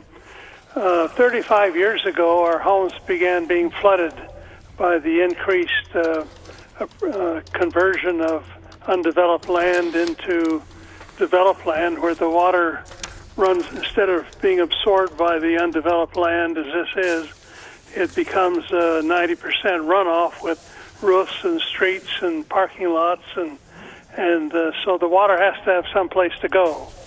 And it goes to the urban creeks that were formed over hundreds of years ago before there was any development in this area, where the water runoff was still sufficient that it carved the urban creeks into this area. Now we've come and almost fully developed the area, and the water still falls in the area, but it doesn't get absorbed by the land anymore. It runs off into the creeks. And 35 years ago, it began overflowing the creek so badly it was flooding homes. And my concern is that too much of the water runoff from this property is going to go into Veracruz Creek. Veracruz Creek flows into Arcade Creek just to the Garfield Avenue, and begins its flooding area from that point south. I understand that this is a 500-year drainage basin that they've applied there, but my concern is that it's a higher elevation than the low spots in the development. The comment's been made, of course, that the 4-story building only looks 2 stories high because it sits in a low spot. But we're not told how the water runoff in the low spot flows uphill to the drainage basin at a higher elevation. The second entry, it doesn't need to be where it is there going on to Hackberry Drive. That second entry could go along the west side and come out onto Winding Way, where there's currently a parking lot and an exit onto an entrance and exit onto Could you wrap up Winding your Way. comments, please, sir? Pardon? Could you please wrap up your comments? Yes, well... We might not have told you have 2 minutes to speak, and so if you can just wrap them up, I'll give you a little extra time. Well, fine. There was another development across the street that put their interest there too, and everybody uses Hackberry Lane. You see, the cars are not going to turn left; they're going to turn right and go on Kiva Drive. I'll be taking photographs during the storm to show that the floodwaters are coming out that exit down there, when that exit should be going out onto Winding Way instead of onto Hackberry Drive. Even the improvement of Hackberry Drive is going to increase the flow of water. Could you please wrap up your comments, sir? Yes, well, I guess that's all the time you're going to allow me to speak. Thank you. Thank you, sir. Please send the next caller.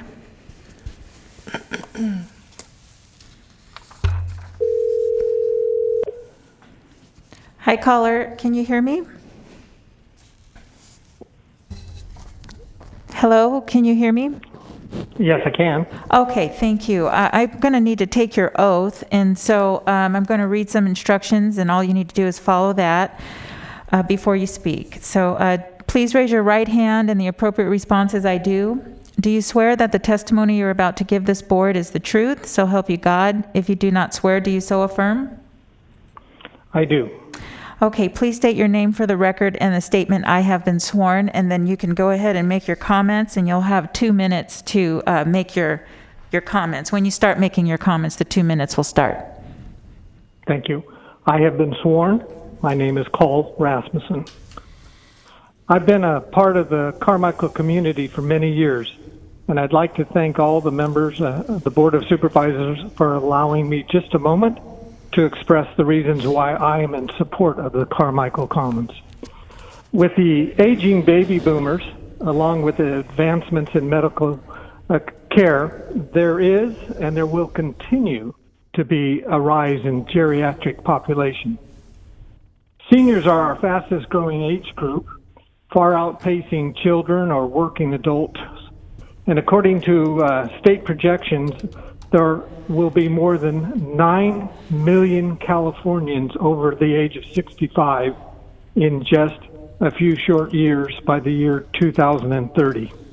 That's 3 million more seniors than there are today. Currently in Carmichael, 1 in 4 of the residents, or 25%, are seniors. According to the Grandview Research Center, that growth is going to continue at about 5.3% a year, and that's annually, meaning year after year. So you can see one of my reasons is that Carmichael Commons is not only addressing, but really it's only beginning to meet what I see as a real need for us in the Carmichael community. In addition, the Carmichael Commons developer, if you take a look at that project, I know you have, they've really done a beautiful architectural design, and it's complemented equally by a very impressive landscape plan. And I'm very appreciative of the fact that they downscaled it to be an appropriate, aesthetically pleasing size. So thank them for that. The Carmichael Commons is not only eye-appealing, though, it's also what I would consider an exemplary community-based senior resident housing plan. Because what it does is it helps keep aging, quote, Carmichael residents close to their nearby friends and close to their family members. In other words, it's helping me, if I were to become a member of it, a resident, it would help me keep close to my Carmichael roots. So, yes, when I contrast it to the open space that's there now, it is pretty impressive and large building. But when I contrast what the Carmichael Commons could be compared to what that land could become. Could you please wrap up your comments, sir? Yes. When I compare it to a commercial enterprise or a large apartment complex, I'm thankful that this place can be a quiet, minimally invasive and low-impact senior living campus. And so I urge you to support the development of the Carmichael Commons. Thank you. Thank you, sir. Please send the next caller.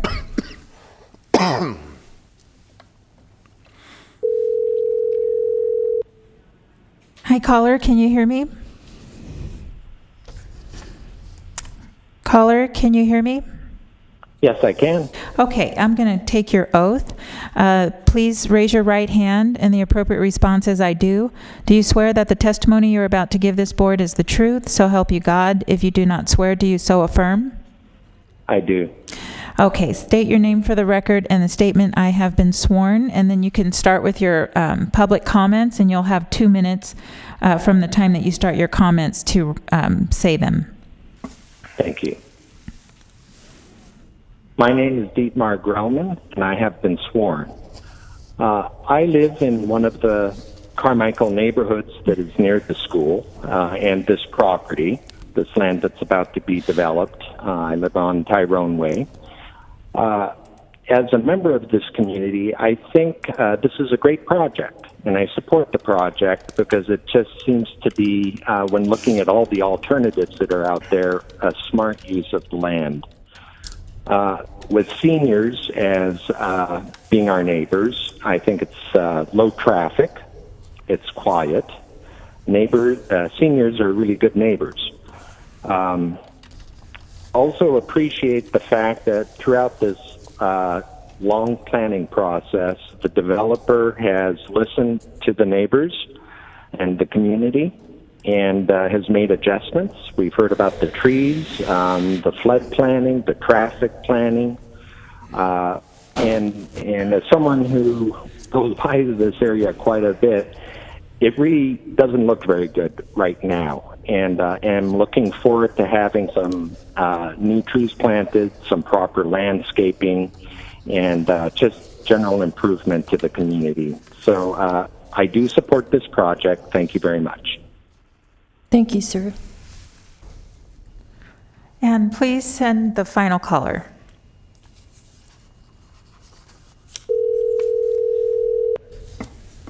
Hi, can you hear me? Hello, caller, can you hear me? I can. Okay, I'm going to take your oath. Please raise your right hand, and the appropriate response is I do. Do you swear that the testimony you're about to give this board is the truth, so help you God? If you do not swear, do you so affirm? I swear and affirm it. Nice. Please state your name for the record and the statement I have been sworn. Good. Steve Case, I have been sworn. Okay, you'll have 2 minutes, excuse me, to make your comments. Okay. Do I start now? Yes, please. Okay. Regarding Carmichael Commons, a couple of points I would like to make. I'm a resident of Carmichael myself, and to have this facility would provide housing here in an undeveloped space. Living in Carmichael, I know the exact location, and I'm someone in my early 60s. I would be interested in actually moving into that place. I've lived in Carmichael for 47 years, and when I get to retirement age, I would love to be able to go into a new facility like that. I think that being next door to an elementary school and a high school provides a wonderful opportunity for something that is intergenerational. There's a tendency for people to live and operate in age silos, different age groups, and my understanding is that this facility would be integrated with the school next door as far as some of the facilities. So there would be a sharing across between senior citizens, elementary students, and high school students, and I think that would be good for the community itself. Those are the reasons I would favor going ahead with the Carmichael Commons complex.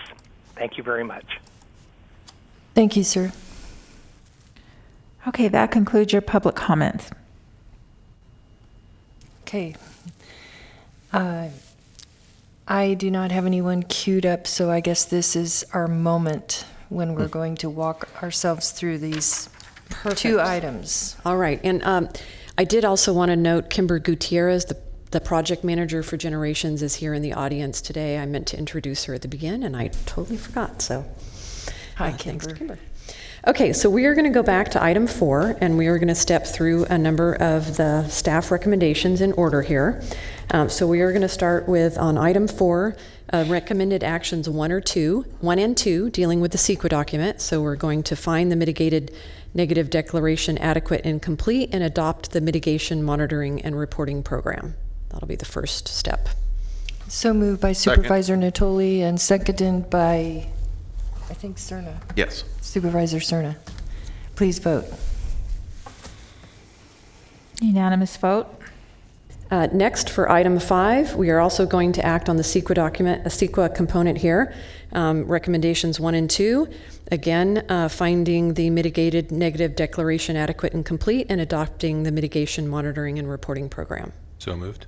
So moved by Supervisor Desmond and seconded by I'll second. Chair Cerna. I mean, not Chair Cerna. Supervisor Cerna. Don't do that to me. Okay. I'm a comedian and didn't even know it. Please vote. Unanimous vote. Okay, so next we're going to take action on recommendation 3, which is the same for both items. This is adopting resolution 1, which is the amendment to the general plan land use designation and the text. So it's a single resolution for both projects. Okay, so Chair will move, and I'm hoping someone will second. I'll second. Supervisor Desmond, second. Please vote. Unanimous vote. And then finally on item 5, the Generations project, we will we can act on the balance of the staff recommendations 4 through 9, which is the remainder of the project. So Okay. moved. So moved by Supervisor Desmond and second by Supervisor Cerna. Please vote. Unanimous vote. Thank you, Leanne, for helping us through all that and for a very comprehensive presentation. Thank you. I will now turn the podium over to Todd Smith for the final planning item. Thank you. Okay, for item 6, this is the 2030 General Plan Annual Report for calendar year 2020.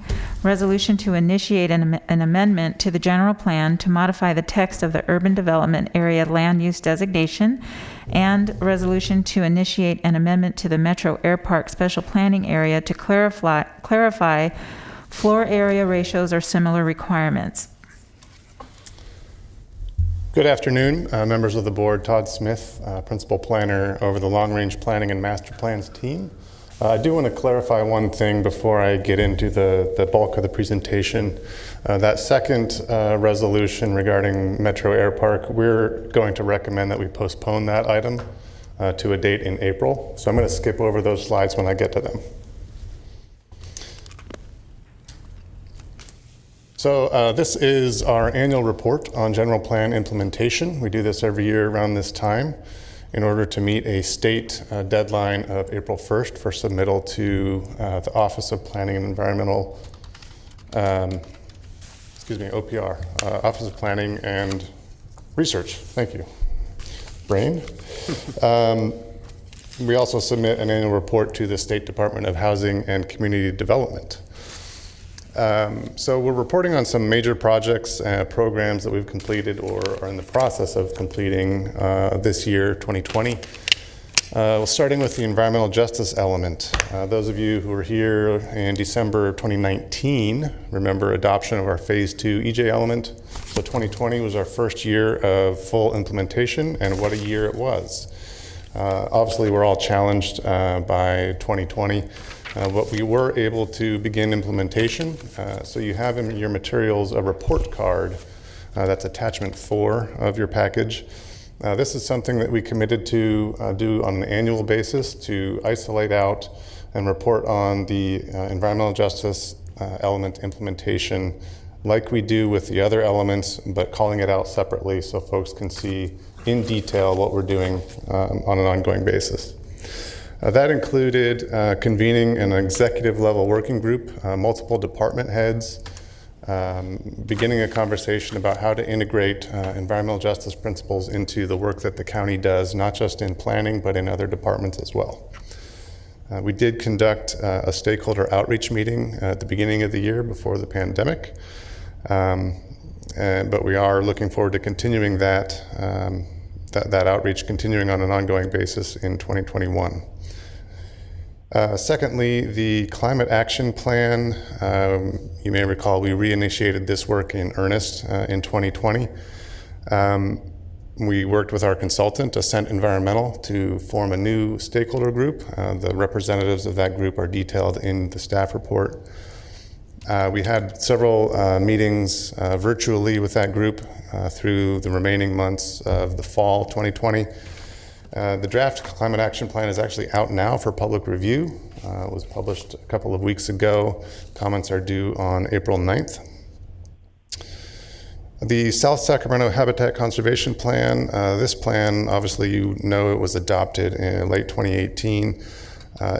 Our environmental team has done a lot of implementation work on this plan in 2020, including a number of permits, processing those through that permitting process. Collecting about $2 million in mitigation fees, and a number of just implementation tasks that they are very hard at work doing for the benefit of the agency and the county. I want to touch briefly on housing element implementation. Obviously, we are very close to the end of the housing element cycle. 2013 to 21 is the current cycle. And we've got a regional housing needs allocation number I'm going to show you in another slide, but staff has been really focused on bringing the next cycle, 2021 to 29 housing element update, preparing that document, going through all the outreach that's necessary, bringing it hopefully to the board later this summer. Right now it's been submitted to the State Department of Housing and Community Development for their review. Staff has also been working on this SB2 planning grant. It's not just long-range planning doing this work, it's our zoning administration team, our current planning team as well. That includes a couple of components. One, the Rezone program, which is looking for multifamily sites in the unincorporated county for the county's vacant land inventory. It also includes amendments to the general plan, zoning code, and design guidelines, all with the intent of streamlining housing entitlements and producing some objective design guidelines. So here's where we can talk some numbers. The Regional Housing Needs Allocation, or RHNA, this is our report for this calendar year, 2020. And you see in the slides here, we've got it broken out by income level on the far left, very low to all the way up to above moderate. So in the first 7 years of this cycle, we've produced about 3,800 units. Year 8, 2020, about 772 units, leaving a pretty big gap in the remaining RENA allocation. And I do want to make a point here, a couple of points actually. When we say permitted residential units, that means building permits issued. It does not mean entitled. So there are projects that have been entitled in 2020, but those applicants have not yet come forward for building permits. I also want to note that the county is not the constructor of these units. The county doesn't build homes, although we do work closely with SHRA to produce some of those affordable units through their RFP process. So the next cycle, the RENA cycle, which is the basis for some of our housing element programs, is what's shown on this slide. And this really compares the previous cycle, cycle 5, to what we're looking at for cycle 6. And you can see it's a really significant increase, 53.6% increase across low and very low, moderate, and above moderate. The biggest increases are in moderate and above moderate, but still overall it's a really challenging increase that we're trying to tackle through the housing element and through some of our streamlining efforts. Moving on to the implementation measures of the general plan. This is in attachment 3 of your staff report. There's a lot of detail in there, but this is just a summary. So for the past couple of years, we've been doing this tracking on an element by element basis. First year we did was 2018 land use, 2019 conservation and safety elements. This year we focused on the agricultural element. And as we've been doing this process the last couple of years, we've identified a number of issues that are just summarized here on the slide. The first one being a lack of knowledge and awareness. And this isn't necessarily a criticism, it's just the fact that we have new staff coming on throughout the county. And as some of the more senior staff move on to other things, retirement, et cetera, there's a lack of institutional knowledge. So we're obviously engaging with multiple departments, trying to raise awareness and make sure that the general plan policies and implementation measures are more fully known and implemented. The second issue that we identified is the age of the general plan. So we mentioned, or Leanne mentioned in one of her presentations, the current general plan was adopted 10 years ago, 2011. It was not scoped when we started that process in 2002 to be a comprehensive update. So a lot of the implementation measures and policies are really a carryover from the 1993 general plan. And we make this point in some greater detail in the staff report, but we are having conversations amongst ourselves about beginning scoping a general plan update in the next couple of years. Obviously today is not the conversation to have that and talk about budget, but that's something that's really weighing on our minds. And finally, third, the number of policies and measures in the general plan. I reported a couple of years ago, I stood here and said there were 893 policies and 667 implementation measures. That number has not gone down.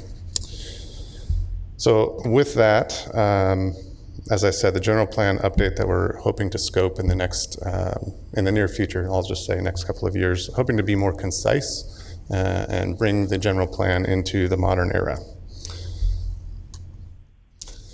So as it relates to growth, which is a big topic in the general plan, SACOG, the Sacramento Area Council of Governments, is projecting growth of about 37,000 units across the region by 2040. And our general plan tackles growth in 3 different strategies, the first being infill.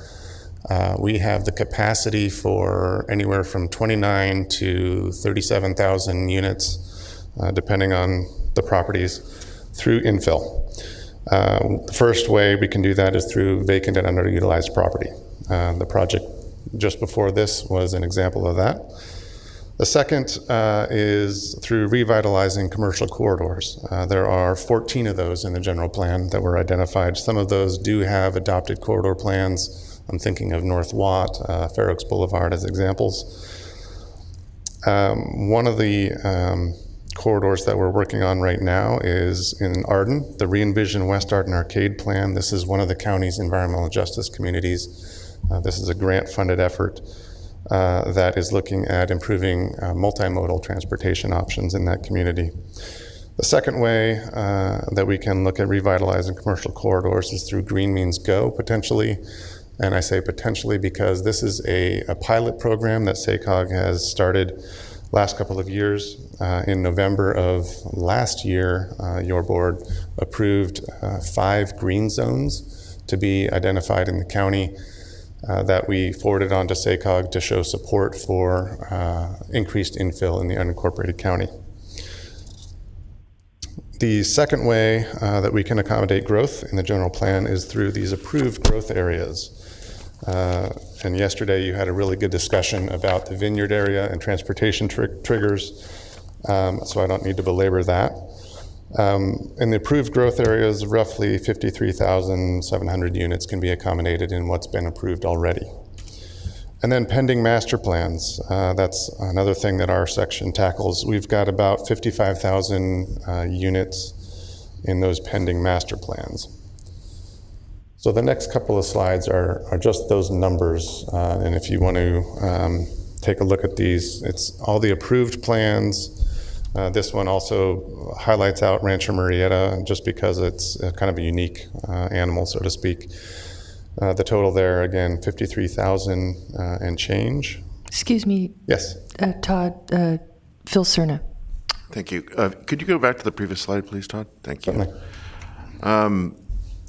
Just wondering, when we look at infill, do we assume a healthy, quote-unquote, normal vacancy rate, let's say 5% or 4%, so that when we look at unit counts for the future, are we assuming that there's always going to be, for instance, let's say a 5% vacancy rate as a normal part of the market, just because people are constantly buying and selling homes and moving up and things like that. So can you speak to that? Yeah, I think these estimates here are reflective of potential. I wouldn't say that it's necessarily a static number for each one of these. I think it should reflect potential vacancies over time and changes in the market. As an example, let's just use North Watt as an example. There are some constraints in the North Watt area related to infrastructure, and we've all seen the changing landscape in the retail environment. So there may be some increases, there may be some decreases, depending on the particular geographic area we're talking about. Okay. And then in terms of the higher end of that one bullet you say that you have under infill, vacant, underutilized property, 10 to 18,000 units. I assume that the higher end of that range is based on some fairly bold assumptions about the underutilized part of that, in terms of definitely aggressive assumptions, increasing densities and that kind of thing. Okay. All right, thank you. Yeah, definitely. On the upper end, we're talking about really high density, very urban type of environment. But still based on our existing zoning code? Yes, at this point. Okay, thank you.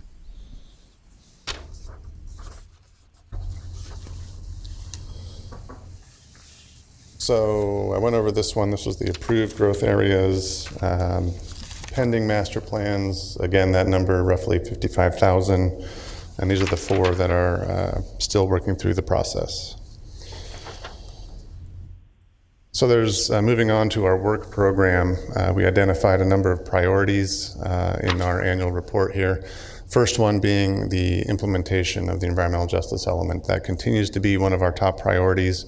The executive committee conversations are really, frankly, encouraging to me as staff. A lot of good ideas out there by all the county departments participating. Second one, the community-wide climate action plan. We are optimistic and we're trying to bring that forward to the board for consideration roughly around the July timeframe. Again, the draft is out right now. We anticipate probably a lot of public comments by the end of, early April. Then we'll have to go back and revise and go through the process. The LEAP grant, that stands for Local Early Action Planning Grant. That has a number of components in it that are detailed in the staff report. We also had a board report back in June of last year that went into a lot more detail when we initially applied for that grant. We do think there's some focus under that LEAP grant to do additional work on the infill program that was adopted in 2008 to try to bring that up to the current planning principles.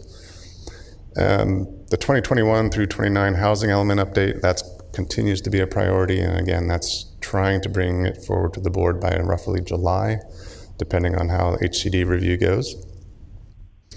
The SB2 planning grant, we are actively working on that, both our current planning and ZA teams.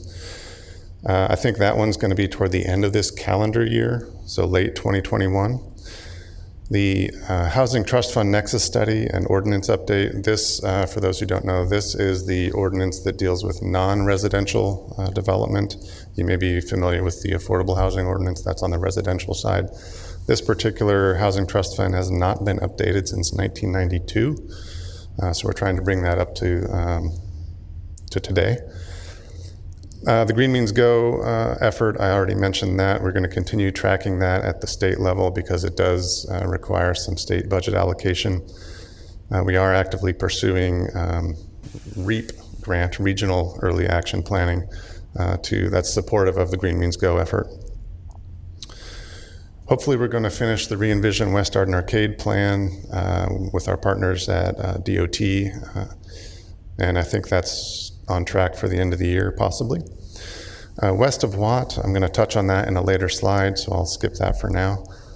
And then yesterday, there was really good discussion about the Vineyard Community Area Transportation Triggers. So with yesterday's action, we'll move that forward. And then policy AG5, for those who don't recall, this was dealing with agricultural mitigation.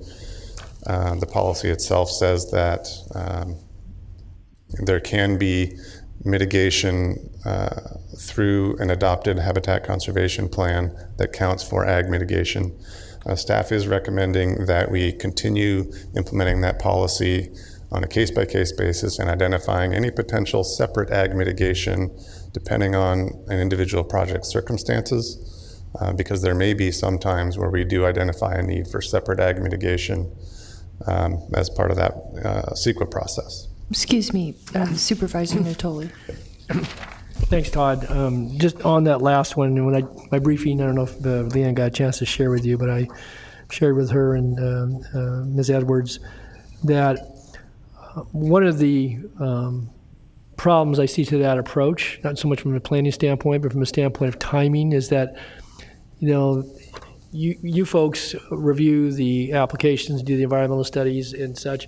By the time it gets here, the recommendation certainly has been determined, decision necessarily has been made, but it's very late in the process. And so I suggested that again, recognizing staff has been consistent. I haven't always agreed with, I think, that case-by-case approach, because I'm not sure that's what the general plan really called for. That's what been settled on as being satisfactory from a staff perspective, and you've had that conversation before the board.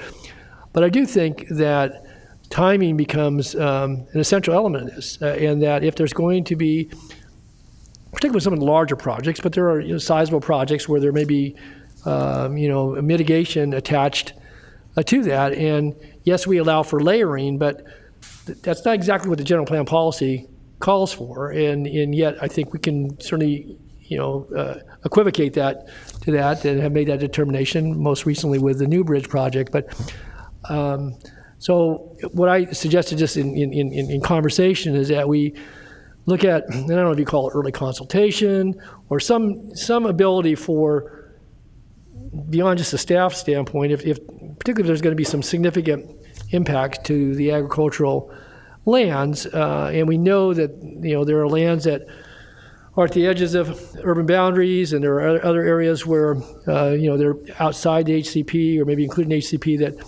don't have the same value attached to them as relates to the agricultural values that we list both with irrigated lands and soil types and the various classifications.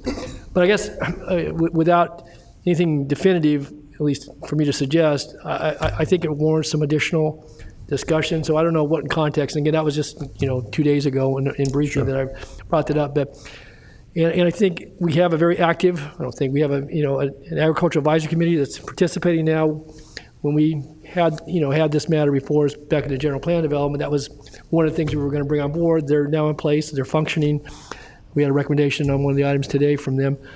And so I think it still warrants some discussion. Again, recognizing obviously staff has been consistent in the way you've approached it, but it's very late in the process when it gets to us for determination. And I think in fairness to all parties, maybe we can develop a process that would allow for the board to have some discussion without burdening, the development applications, but certainly to look at those issues. To your point, it may warrant it, but that call is being made at the staff level, rightly or otherwise.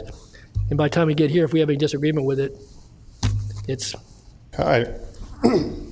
Excuse me. Leanne did relay that communication to me, or that conversation rather. And I think there's a couple different ways we can accomplish what I hear you saying, which is to have some early discussion on a project of a size or magnitude that might have a significant impact on ag land or farmland. Before the board is what I'm hearing. Yeah. Because there are a number of ways, and you've already identified them, such as the Ag Advisory Committee or through the CEQA scoping process, where we may have avenues for that kind of conversation, but those typically don't involve the board. Right. So yes, I think we will continue to work out a program or policy or a procedure. An approach of some sort. An approach, yes. Okay, thanks, Todd.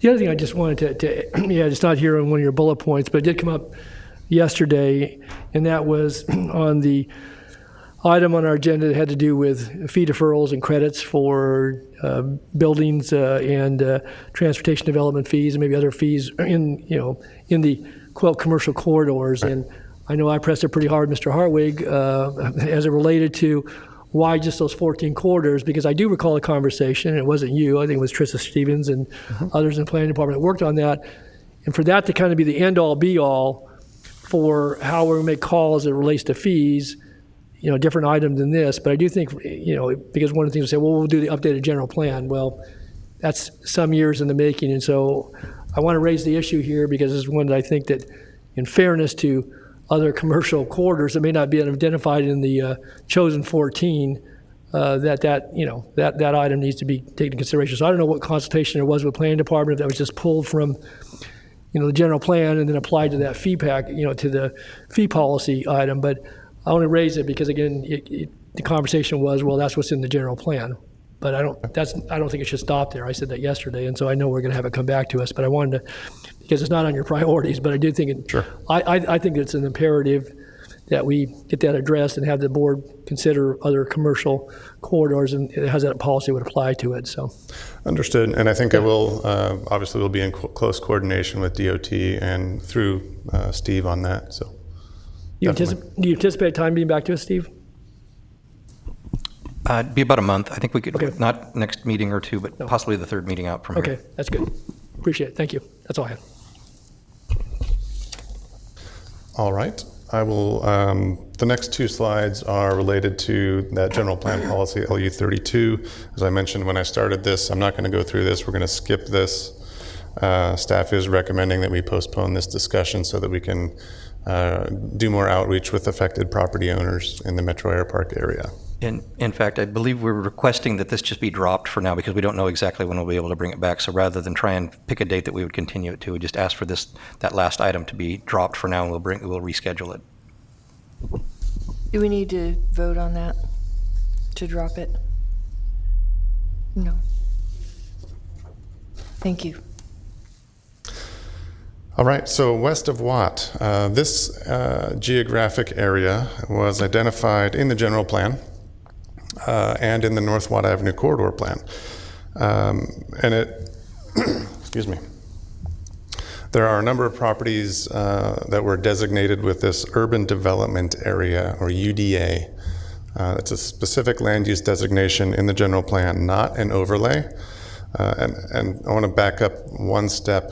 During the general plan update, the county did make the decision to move the urban policy area, UPA, which is not the UDA,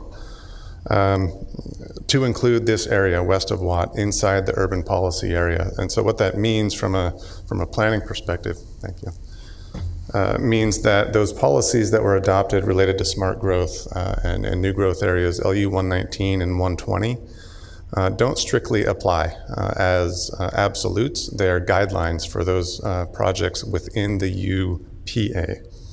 But what the UDA, land use designation, means, it effectively says either the county is going to proactively do some long-term planning or master planning, infrastructure planning in this geography, or there may be privately initiated similar types of projects that come in. And so we want to explore this kind of challenge that we find ourselves in the designation because the text actually says that rezones cannot be approved in the absence of a master plan. So backing up 10 years ago when this was adopted, there are some implementation measures in the general plan that call for this proactive approach. In the last 10 years, we have not been able to do that for a number of reasons, one being priorities, the other being budget.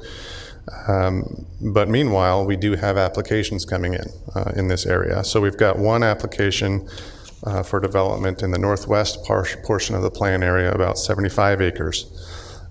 Staff is recommending that this particular project be processed as a simplified master plan to address whatever the infrastructure and service provision issues are, and then that would identify appropriate land use designations. And when I say simplified master plan, what I'm talking about is a simple technical studies, sewer, water supply, drainage, transportation that they would need to do anyway for this type of application, given the scale, given the type of density that's proposed. It would also include definitions around logical planning boundaries. That's something that's important in the general plan context. Contrast that with this other property that's just under 2 acres, 1.9 acres in the southern portion of the west of Watt area, also has a UDA designation. It has access to infrastructure at its front door, out in the street. But there's no path to rezone for urban development in the absence of a larger master plan. It's a single property owner. Staff is recommending that we pursue modifying the text of this urban development area designation that would allow for smaller properties such as this, a path for rezones where there are existing infrastructure and services that are available. So we would clarify what the parameters around that are via a text amendment to the UDA designation. And that is Resolution 1 that's in your package. And so that concludes my presentation. Our recommendations are on the slide. This is a receive and file, the 2020 annual report. We're seeking direction to submit this annual report to the Governor's Office of Planning and Research and the State Department of Housing and Community Development, and then directing staff to proceed with implementation of the general plan, including those projects that we outlined in our work program and as modified by board feedback today. And then adopt Resolution 1, which is initiating the amendment to the general plan land use text of the UDA designation. And I want to clarify this last bullet, continue or even drop, as Steve mentioned, Resolution 2. We are not pursuing that in this hearing. Can I ask you a question? I don't know why I had it in my mind that the general plan expires or outdates in 2030 or something like close to that. And so your comment at the beginning said you were thinking of updating it in the next year or two. Does that mean you'll start working on it in the next year or two and it'll be in 2030 that it's updated? Because it seems like there are a lot of areas in Sacramento County where the plan was written 25 years ago and things have changed. And it's creating all kinds of problems and delays for people. Sure. So let me clarify my statement earlier. So what we're talking about in a general plan update is beginning scoping what's the breadth of what we want to do in a general plan update. And it really starts the conversation around the vision of the general plan. That process typically takes a few years, hopefully not as long as the last time, which took 9 years. But it's really starting the scoping in the next couple of years. That work wouldn't be done for a few years after that. Typically, a general plan has a 20-year planning horizon. Some jurisdictions do it every 5 years. We're not on that cycle. It's not a statutory requirement to do it on that 5-year cycle. But we do see a need, given that we're halfway through the planning period of the general plan to 2030, to begin that process. Then, of course, you have the CEQA that runs parallel with it. Absolutely. And there are some community plans that are not consistent with the general plan. So how does that happen? So I think that if, Like as part of a general an plan example update or is independent. Orange. I'm talking about Orangeville. Like they have a community plan that was written in the 70s, and they love it, but it's not consistent with the general plan or the where things are going in some of those areas. So how does that happen? So a community plan update can be done independently of the general plan update. It would need to be internally consistent with the general plan that's in place at the time. Obviously, that would take a lot of community outreach with the folks in Orangeville to see if that is still their vision for the community, and then whether the board would want to initiate that community plan amendment by a county-initiated approach versus a community-initiated approach. And then through all that, obviously, we need to figure out if there's going to be sufficient resources on hand to do that, including the CEQA process. So how did the general plan become different, overlay something different over their community plan? I am not sure on the specifics of that. Maybe I can get back to you. Thank you. Supervisor Natoli.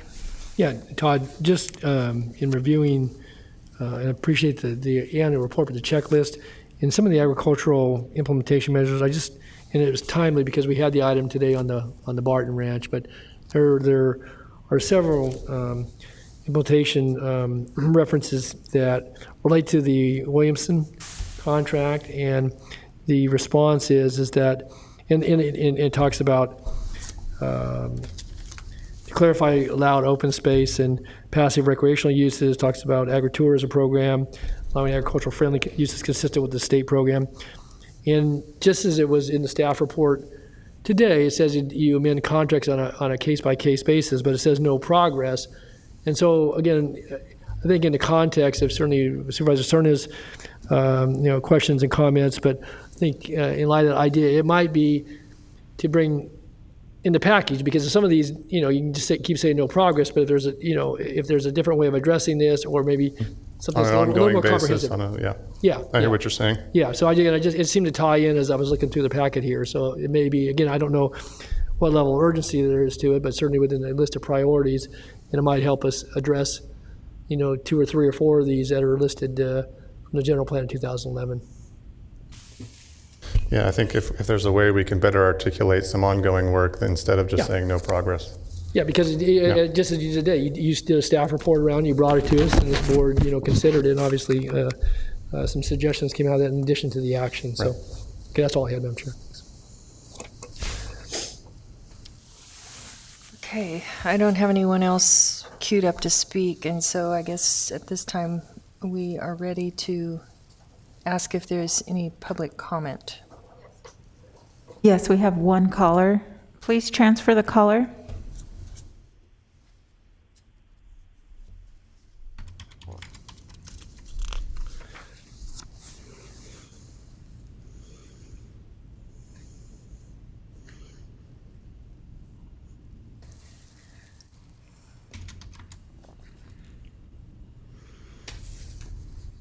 Can we do all that in one motion then?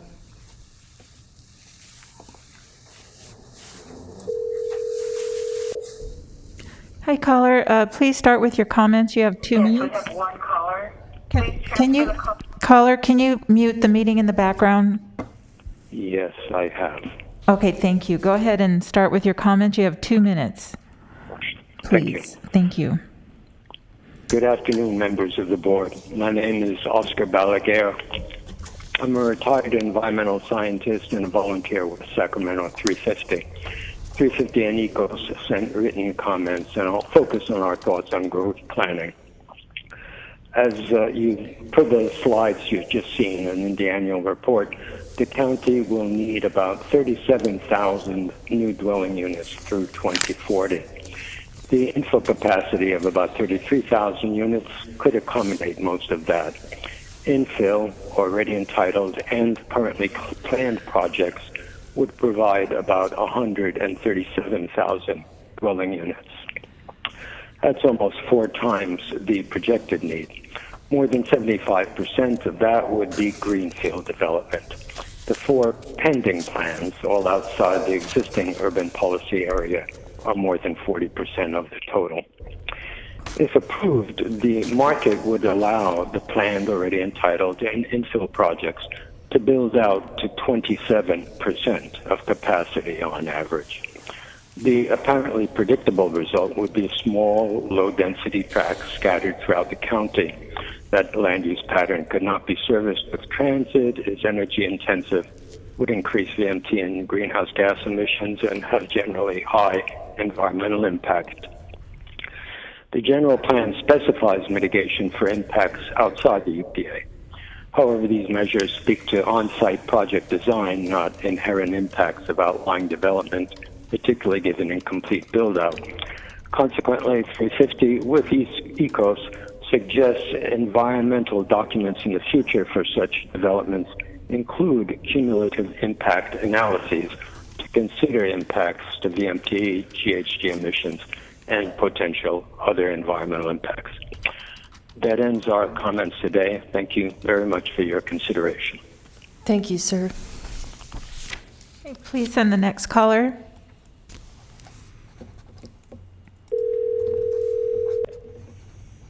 Hi, caller. Please start with your comments. You have 2 minutes. Good afternoon. This is Brenda Ruiz from the Sacramento Food Policy Council. I just wanted to make some encouraging comments towards the long-range planning team. The Sacramento Food Policy Council has been partnering with them as well as DHS on the environmental justice policies. We're excited to see that there's a top-line commitment to continue implementation. I'd like to call out a couple of the implementation measures that are really important to our work. Implementation Measure 20, and especially the establishment of a healthy food fund or starting that conversation. We know that once the action plan is completed, definitely the community appreciates the value of data and research and conducting assessments and action plans, but they want to see it working for their communities. So establishing the food fund will be important, and that may take some time. So I would encourage us to work together on realizing that. And then would follow up with Todd on the implementation measures 26 and 28. The Ag Department does play an important part in promoting agritourism and serving as, if anything, an information source for farmers and farmers markets. So we hope that the implementation measure 26 might be revised but not removed. And implementation measure 28, and how would that look if there was a zoning code fix it? We are doing some work around this within the food system assessment. We'd love to partner with you on supporting those pieces. And then as to the third attachment, attachment number 3, that there's various implementation measures in the ag policy.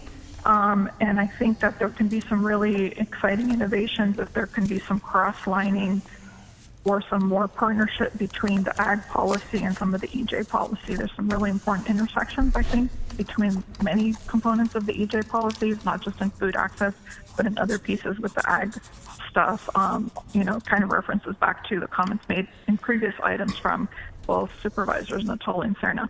But great job, team, and we're so excited, and thank you for providing a clear and concise report. Also ditto the comments that in the places where it says no progress, maybe we just need more detail. Thank you so much. Thank you. And that concludes your public comments.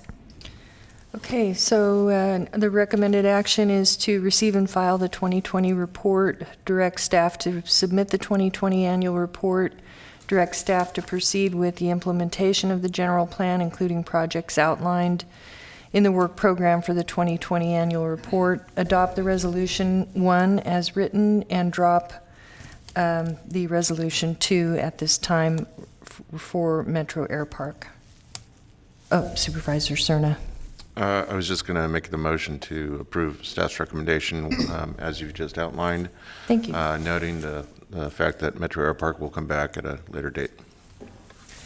Appreciate that. Second. We have a motion by Supervisor Serna, second by Supervisor Natoli. Please vote. Unanimous vote. Thank you, everyone. And at this time, we will move forward to our next item, which I believe is acting county executive comments. Nothing. Thank you. No comments. And do we have any comments from the board? I know we have an adjournment by Supervisor Desmond.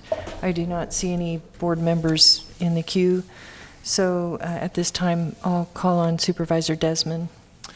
Thank you, Madam Chair, and thank you to Supervisor Serna and his staff for preparing this adjournment in memory, and I'm honored to present it today.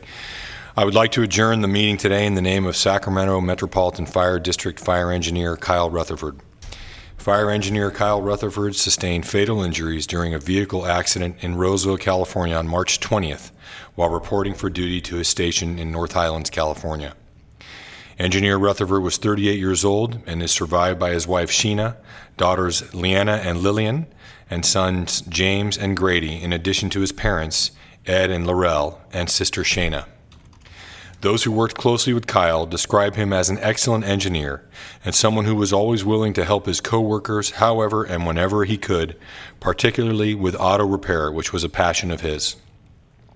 Hired on March 9th, 2015, Kyle promoted to engineer on April 30th, 2018, following in the footsteps of his father, Edward, who retired as an engineer from the Roseville Fire Department.